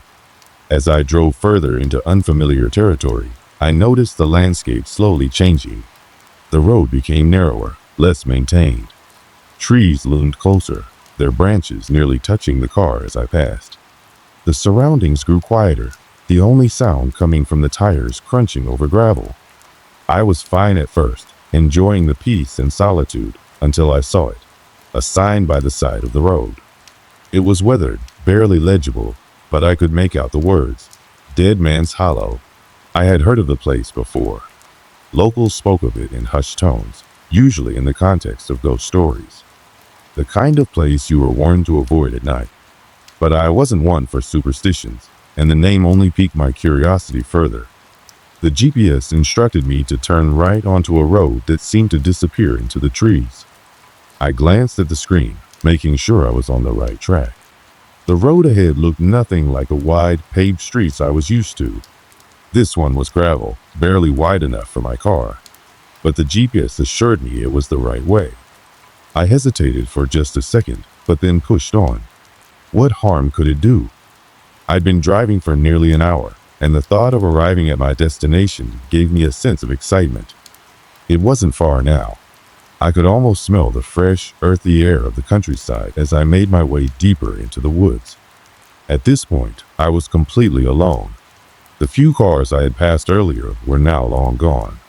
It felt like I was the only one on this stretch of road, and the quiet was almost unnerving. The trees seemed to press in closer, blocking out much of the fading daylight. My headlights were the only source of illumination, cutting through the growing darkness. I glanced down at the GPS again. The route was still clear, but something didn't feel right. The road ahead was becoming less defined, more of a path than an actual road. The trees were thick, and there was no sign of life. No houses, no streetlights. Just me and the vast, empty forest. I checked the GPS again. It was still guiding me, but the screen was starting to act strange. It flickered momentarily before the map disappeared, replaced by a blank white screen. I tried tapping it, but nothing happened. For a moment, I considered turning back. It felt like I was venturing further into unknown territory, far from the familiar safety of the main road. But curiosity got the better of me. I wasn't ready to turn back, not just yet. So, I continued. The road seemed to narrow even more, almost becoming an overgrown trail. The further I went, the more the woods seemed to close in around me. The air felt thick, almost oppressive. I could hear the rustling of leaves, the occasional snap of a twig. It almost sounded like footsteps, but I quickly dismissed it. By now, the trees were so dense that I couldn't see anything beyond the reach of my headlights. The Jeep, still unresponsive, had stopped working altogether, and I found myself relying solely on instinct to guide me forward. The gravel beneath my tires was becoming more uneven, and my car jolted with every bump. Then, just as I thought I was about to hit a dead end, I saw something in the distance. A faint light flickered, almost like a candle. I wasn't sure if I was imagining it, but it was there. The light was coming from a small building tucked away between the trees, hidden from the road. I slowed the car, the engine humming quietly as I approached. The light seemed to grow brighter the closer I got, though I still couldn't make out what it was. It could have been a house, an old barn, or something else entirely. Whatever it was, it felt out of place in the middle of the woods. I parked the car just off the path, the light still visible in the distance.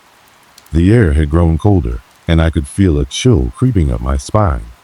My heart was pounding, but I told myself it was just nerves, nothing more.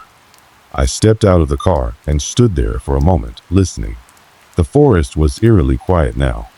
No birds, no rustling, just the distant hum of the winds and the faint glow from that strange light. I hesitated for a moment before making my way toward the light. Each step felt heavier than the last, my feet crunching the dry leaves beneath me. My breath came out in shallow bursts, my mind racing with thoughts of what could be ahead. When I finally reached the building, the light seemed to flicker one last time before going out completely. I stood frozen, staring at the structure before me. It was an old shack, weathered by time and neglect. The door was slightly ajar, but there was no sign of life. I reached for the door, my hand trembling as I pushed it open. What I found inside would change everything. As I stepped over the threshold into the abandoned shack, a strange sense of unease washed over me. The moment my foot crossed the threshold, the air inside felt noticeably colder, almost as if I had walked into a different world altogether. The faint smell of mildew and rotting wood filled my nose, but there was something else, something metallic in the air.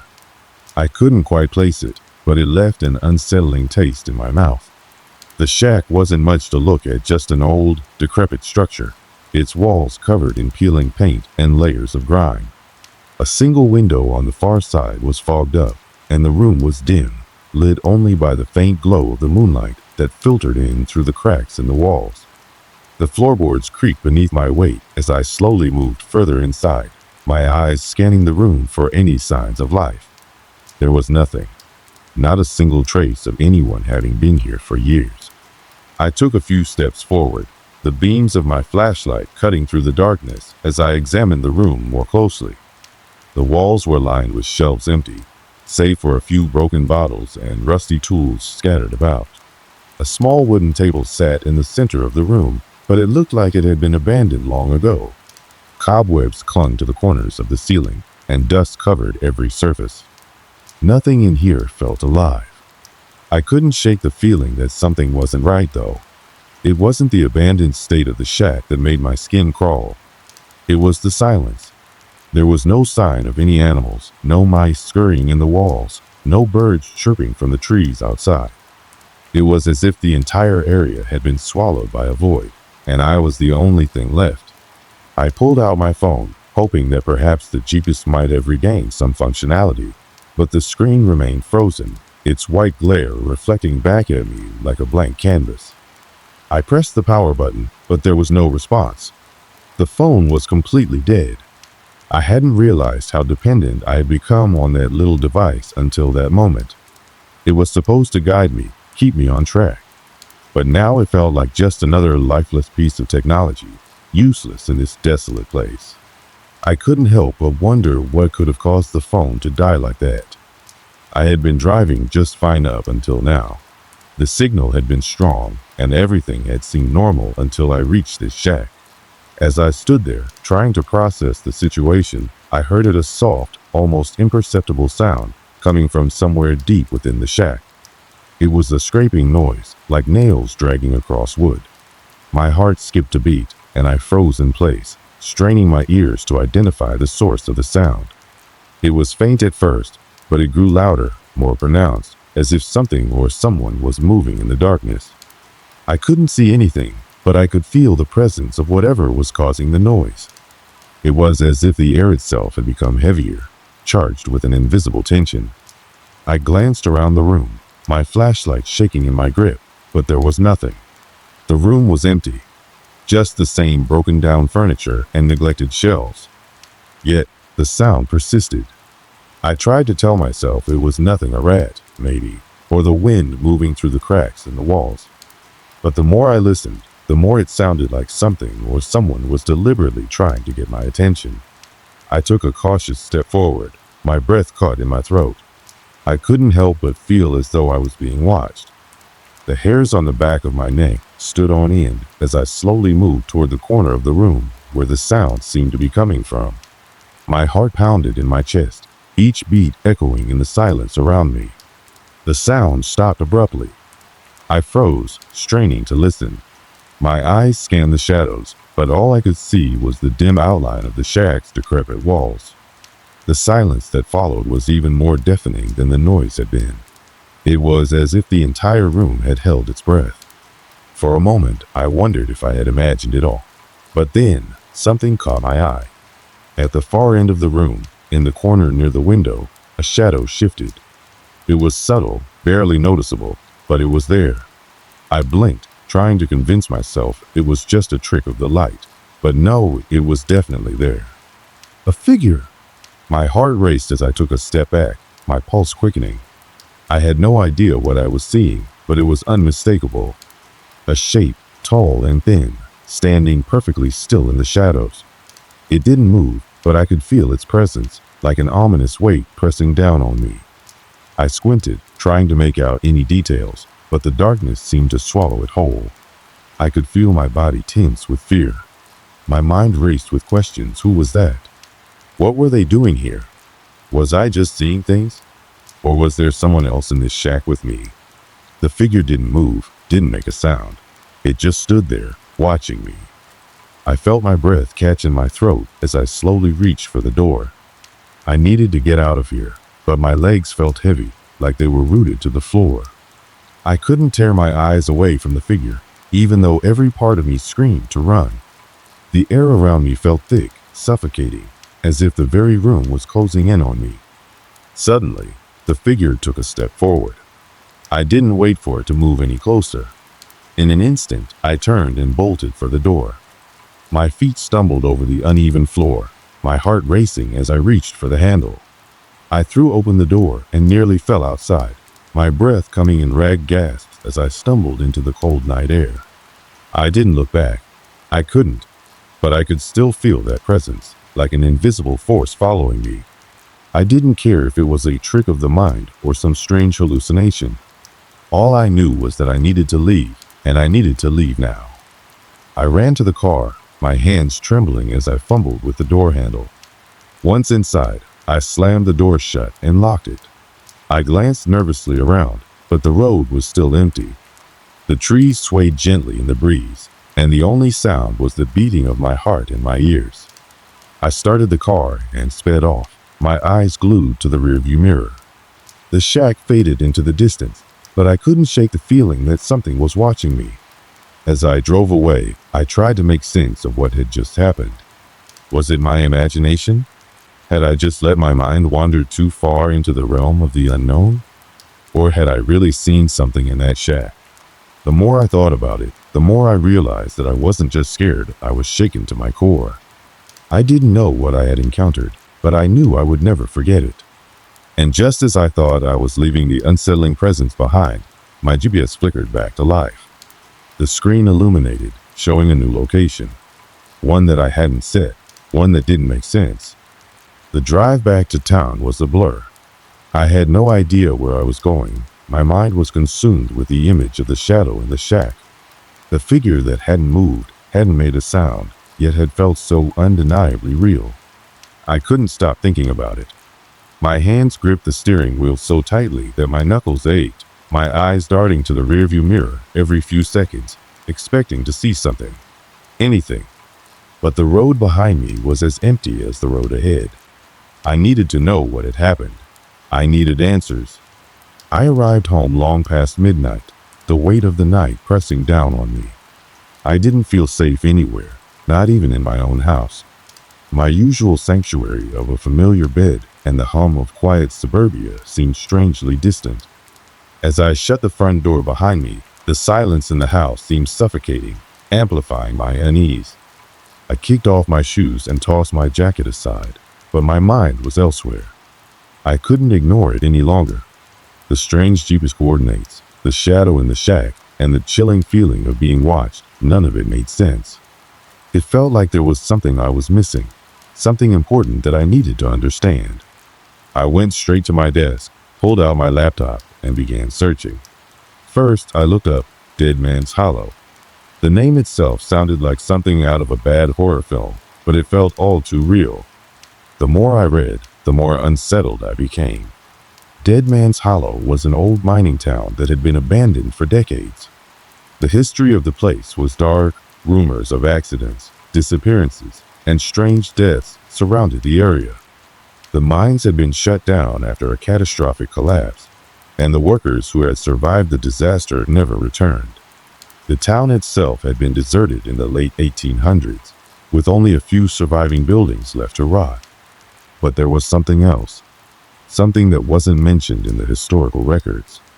As I scrolled down the page, I found mentions of the hollow being cursed. People who had visited in recent years spoke of odd experiences, unexplained occurrences. Several hikers had gone missing near the location, never to be found. Those who survived had described hearing whispers, feeling watched, and seeing shadows that didn't belong. There were accounts of people being inexplicably drawn to the area, unable to leave, despite the overwhelming sense of dread that gripped them. But it was one comment, buried at the bottom of the page, that caught my eye. Don't go to Dead Man's Hollow if you value your sanity. They say it's haunted, but I think it's something worse. I shivered as I read the words again. Something worse. What could be worse than a haunted place? I had no idea, but the more I read, the more I realized this wasn't just a place, it was a warning. Something deep within the hollow was calling people to it, like a magnetic pull they couldn't resist. But I still needed to know why my GPS had led me there. It was as if the device had a mind of its own.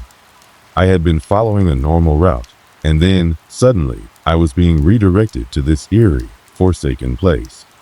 My curiosity gnawed at me, a mixture of fear and intrigue. I had to know what was happening.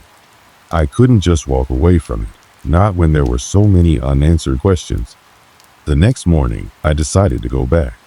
I needed to face whatever was calling me. But this time, I wasn't going alone. I called a friend, someone who knew how to keep calm in unsettling situations. He wasn't easily spooked, and I hoped that maybe having him with me would help ground me, or at least make me feel a little less paranoid. We agreed to meet at my place that afternoon, with plans to head out to Dead Man's Hollow just before sundown. As I waited for him to arrive, I couldn't shake the feeling that something was wrong. The house seemed quieter than usual. I found myself constantly checking my phone, watching the second hand tick away the minutes as the daylight began to fade. Each time I glanced at the time, the unease in my chest seemed to grow heavier. By the time my friend arrived, the sun had dipped low on the horizon, casting long shadows across the yard. We loaded up the car and set out, the road winding through dense forests and past the occasional abandoned farmhouse.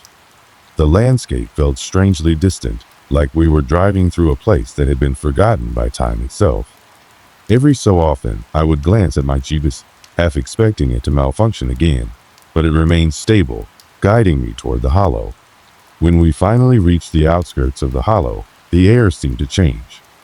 It was as though the atmosphere had thickened, becoming heavy with a palpable sense of foreboding. The trees were dense here, their branches intertwining overhead to form a canopy that blocked out the last remnants of sunlight. The road had become narrow and uneven, and as I navigated the car through the twisting path, I felt a chill settle deep in my bones. "I don't like this," my friend muttered, his voice low. He had been quiet for most of the ride, but now I could hear the unease in his tone. "This place, it doesn't feel right." I didn't respond. I couldn't. My mind was racing. I kept checking my GPS, watching as it brought me deeper into the heart of the hollow.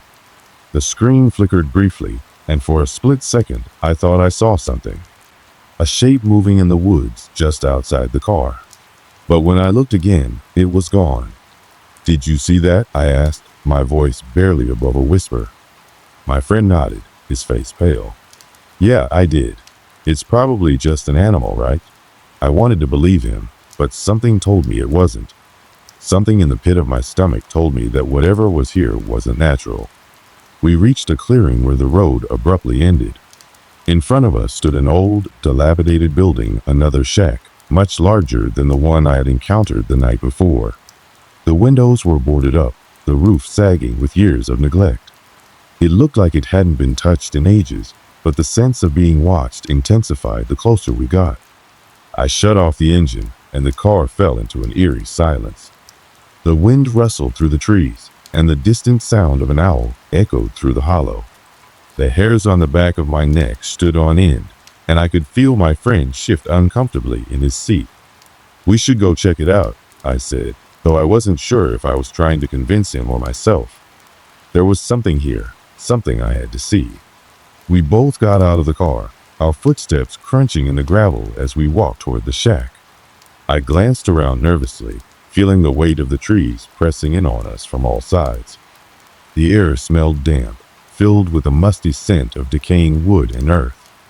We approached the shack cautiously. The door hung slightly ajar, as though inviting us in. And that's when it happened again, the scraping sound, faint but unmistakable. This time, it was louder, closer. I froze, my heart pounding in my chest. My friend looked at me, his face pale with fear. We both knew that whatever was making that sound wasn't normal. The air in the hollow had grown still, suffocating even, as we stood there in front of the dilapidated shack.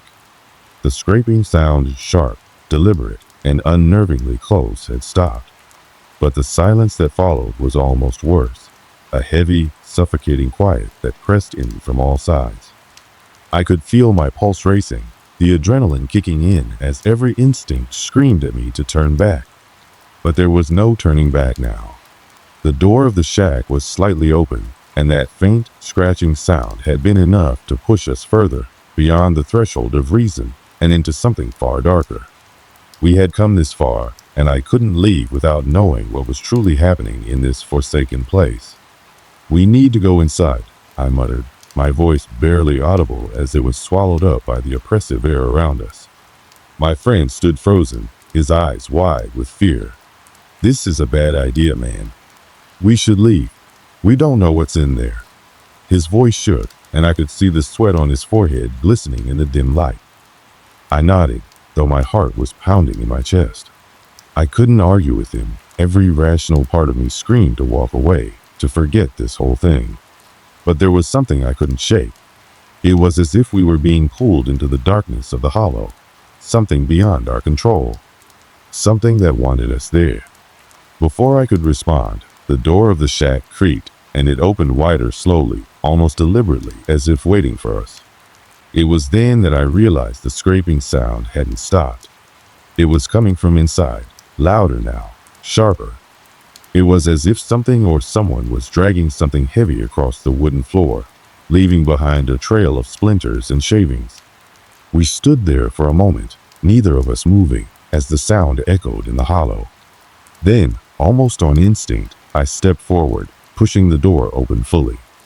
The hinges groaned in protest, and the door swung open with a force that made my heart skip a beat. My friend hesitated, but then followed, a reluctant step behind me. Inside the shack was dark, so dark that it seemed to absorb the light from the outside, leaving only shadows. The air was thick with the musty stench of rot and decay, and the floor was littered with scraps of wood and broken furniture.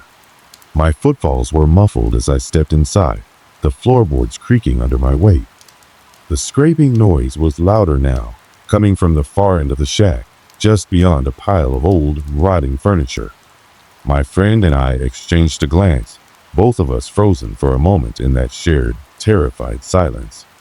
We knew we were not alone. Then, from behind the pile of debris, a figure emerged. At first, I thought it was a person. It was tall, unnaturally tall, its silhouette bent and twisted in the low light. But as it stepped closer, I saw that it wasn't human. Its body was elongated, its limbs too long and disproportionate. Its skin was a sickly shade of gray, mottled with sores and patches of dark, angry bruises. Its face was wrong. The eyes were hollow, empty pits, devoid of any life, and the mouth twisted into a grotesque grin was too wide, stretching unnaturally across its face. For a moment, I couldn't move, couldn't breathe. My mind struggled to comprehend what I was seeing, but the terror that gripped me was too powerful. My body refused to obey my commands. My friend was equally paralyzed, staring at the creature, his mouth agape in silent horror. The figure stepped forward, and its presence seemed to warp the very air around us. It was as though the air itself became heavier, charged with an electric pulse that made the hairs on the back of my neck stand on end. I could feel a presence, an overwhelming sense of something ancient and terrible pressing in on us. And then it spoke. Its voice was a rasp, low and guttural, as though it had not been used in centuries. It didn't speak in words, but in a strange, guttural sound that crawled under my skin. I could feel its words reverberating in my chest, in my very bones. "You shouldn't have come here." The words hit me like a physical blow, and for a moment, I thought I might collapse under their weight. It wasn't just the sound of its voice, but the sheer malevolence behind it. I could feel the darkness in those words, the weight of 1,000 forgotten souls buried in the hollow. My friend gasped and stumbled back, tripping over a piece of furniture and falling to the ground. I couldn't move, my body frozen in place as I tried to process what I was seeing. But all I could feel was an overwhelming sense of dread, a suffocating pressure that closed in from every side. The creature's grin widened as it stepped closer, its movements jerky and unnatural, like a marionette with broken strings. I could feel its presence, its terrible gaze, if it even had eyes fixated on me. I knew then that whatever it wasn't alive in the way we understood it. It was something older, something that had been buried beneath the earth, waiting, watching, feeding on the fear of anyone foolish enough to enter its domain. "We were warned," I muttered, my voice shaky, barely a whisper. The words from the website echoed in my mind. "Don't go to Dead Man's Hollow if you value your sanity. They say it's haunted, but I think it's something worse.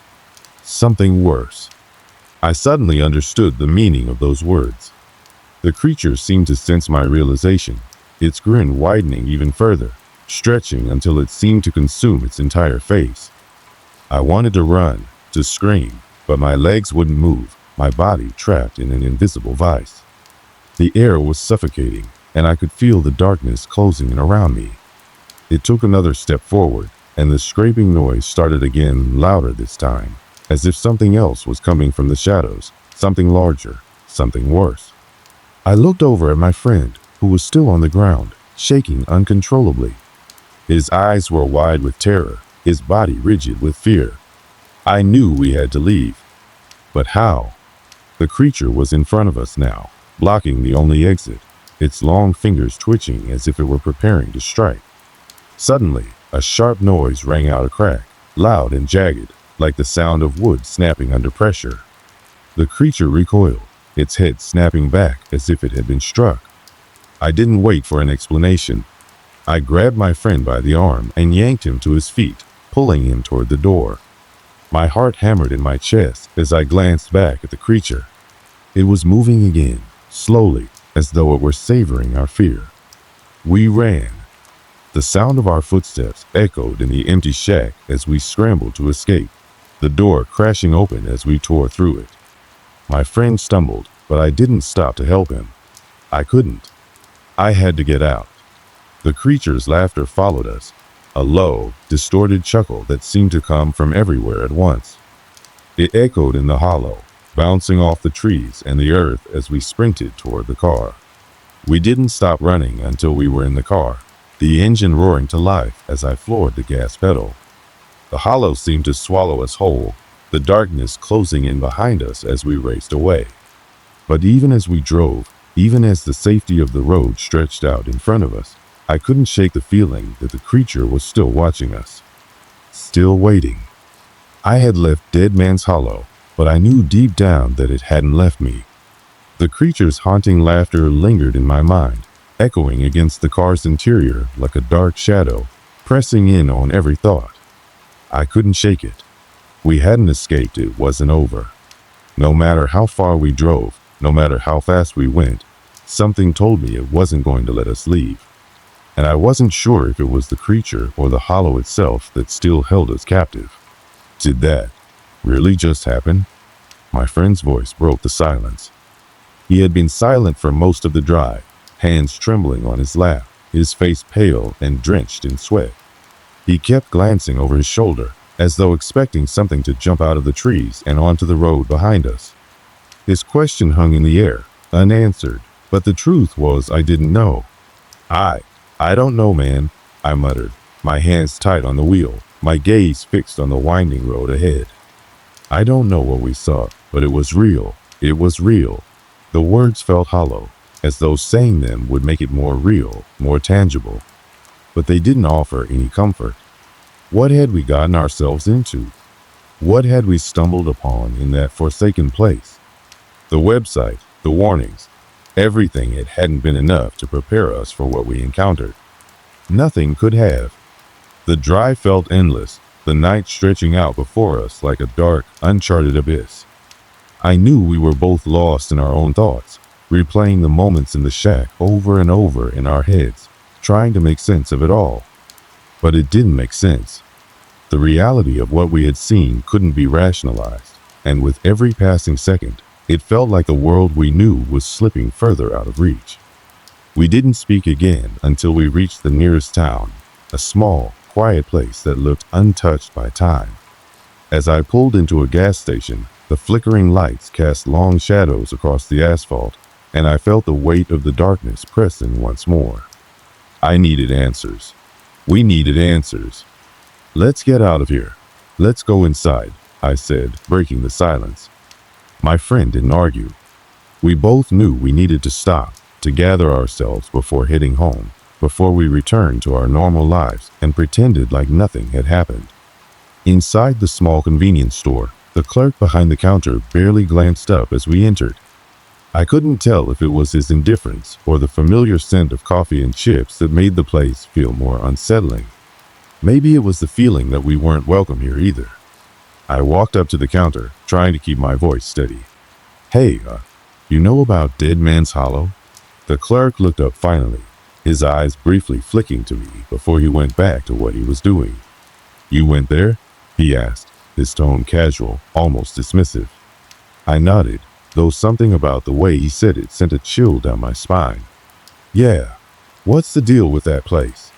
The clerk paused, then set down the object he had been holding. His face changed. It was subtle, but it was enough to catch my attention. His eyes hardened, his lips pressing into a thin line. You didn't see anything, did you? His voice was quieter now, almost a whisper, and there was something in his gaze, something I couldn't place, but that immediately put me on edge. My friend shifted uneasily behind me, and I felt his hand on my shoulder, pulling me back. We should go, he murmured. No, I said, my voice firm. I need to know what happened. What is that place? The clerk took a deep breath, his gaze flicking to the door like he was checking for anyone else who might be listening. After a moment of tense silence, he spoke again, but his voice was lower now, filled with an undertone of fear.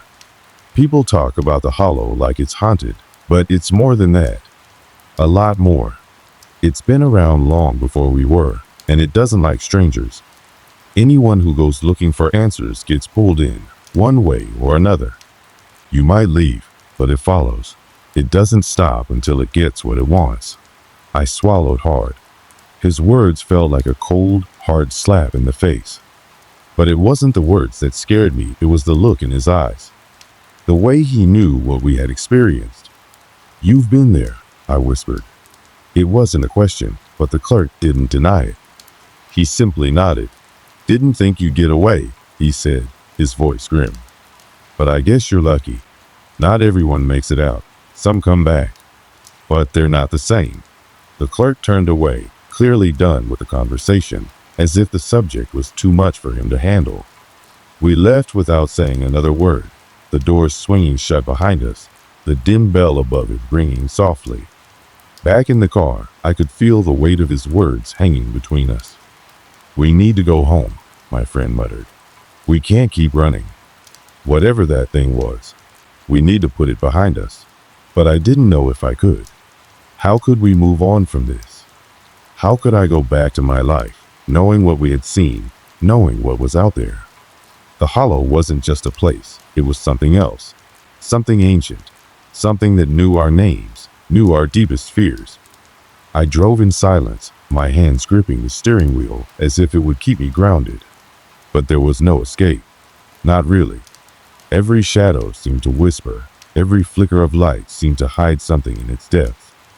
And I knew that the creature wasn't finished with us. It had let us go, but I could feel its presence, still watching, still waiting. Days passed, and we tried to move on.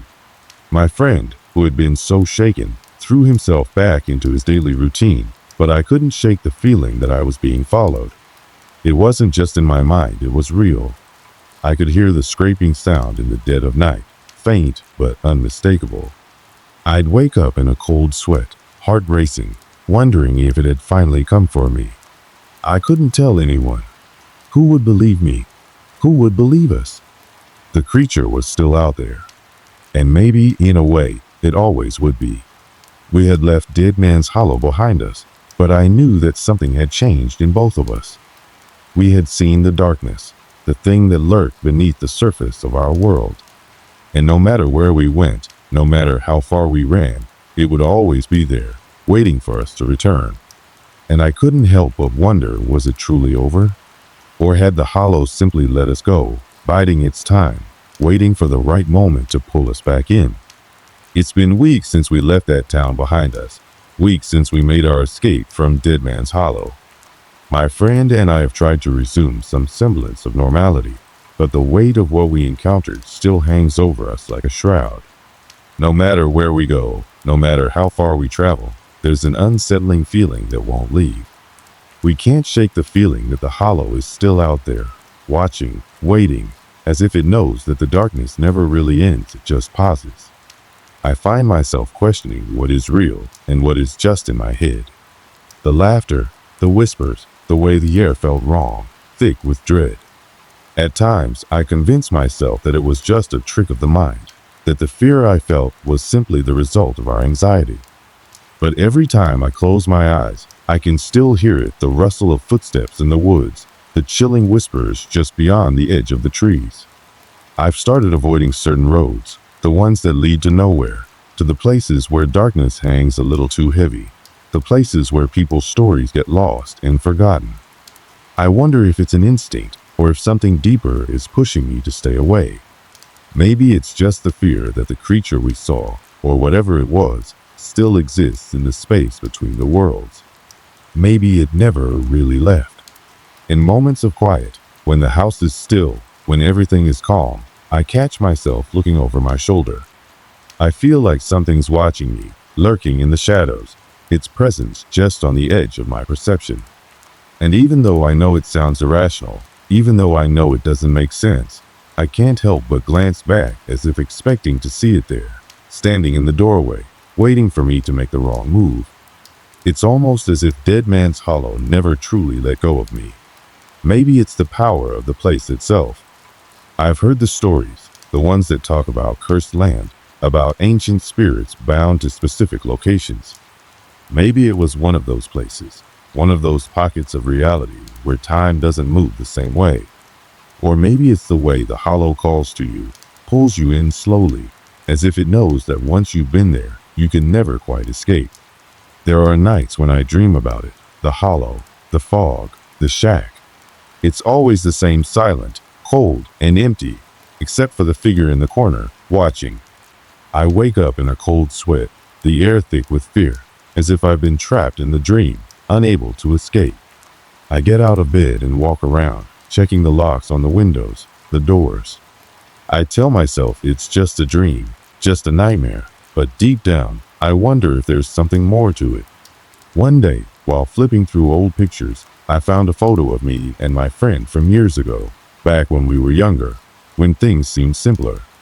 It was taken during a camping trip we had taken in the woods, far from the hollow, far from any trace of darkness. I remember the day vividly, sitting by the campfire, laughing, enjoying the warmth of the flames, the smell of burning wood in the air. It was a time before we knew what we would find, a time when the world felt safe, predictable. I don't know why I kept the picture. Maybe because it reminded me of a time when I didn't feel hunted, when the world was still just a place to explore and enjoy. But now, looking at that picture, I couldn't help but notice something in the background, something strange. A shadow, far off in the distance, just beyond the trees. At first, I thought it was just a trick of the light, but the more I stared at it, the more certain I became. It wasn't a trick. It wasn't the play of sunlight and shadows. It was a figure.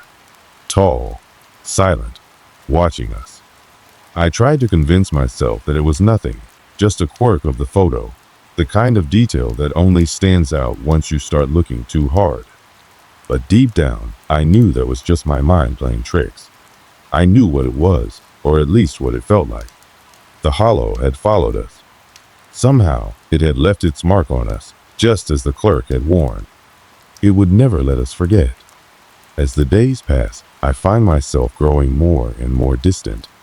I avoid talking about it with my friend, because what could I say? What could we say? The truth is, we were both marked, both affected by what we saw, and no amount of time would change that. The hollow had drawn us in, made us part of its history, part of its dark legacy, and there was no going back. I'll never forget the feeling of the air turning cold, the sudden shift in the atmosphere, as if the world around us was holding its breath. I'll never forget the laughter, the way it echoed in my chest, rattling my bones, filling my head with images I couldn't escape. It was like nothing I've ever felt, a terror so primal that it stripped away everything, leaving only raw fear. We had been foolish to think we could walk away from something like that. Foolish to think it was just a story, just some local legend to pass the time. Dead Man's Hollow was real, and whatever it had been before, it wasn't just a place. It was alive, something that defied the boundaries of time and space, something that reached into your soul and made you a part of it. Maybe I'll go back. Maybe I won't. But I know that there will never be a day when the hollow isn't with me. It lives in the corners of my mind, in the silence of the night, in the flickering lights that seem to hide something just out of sight.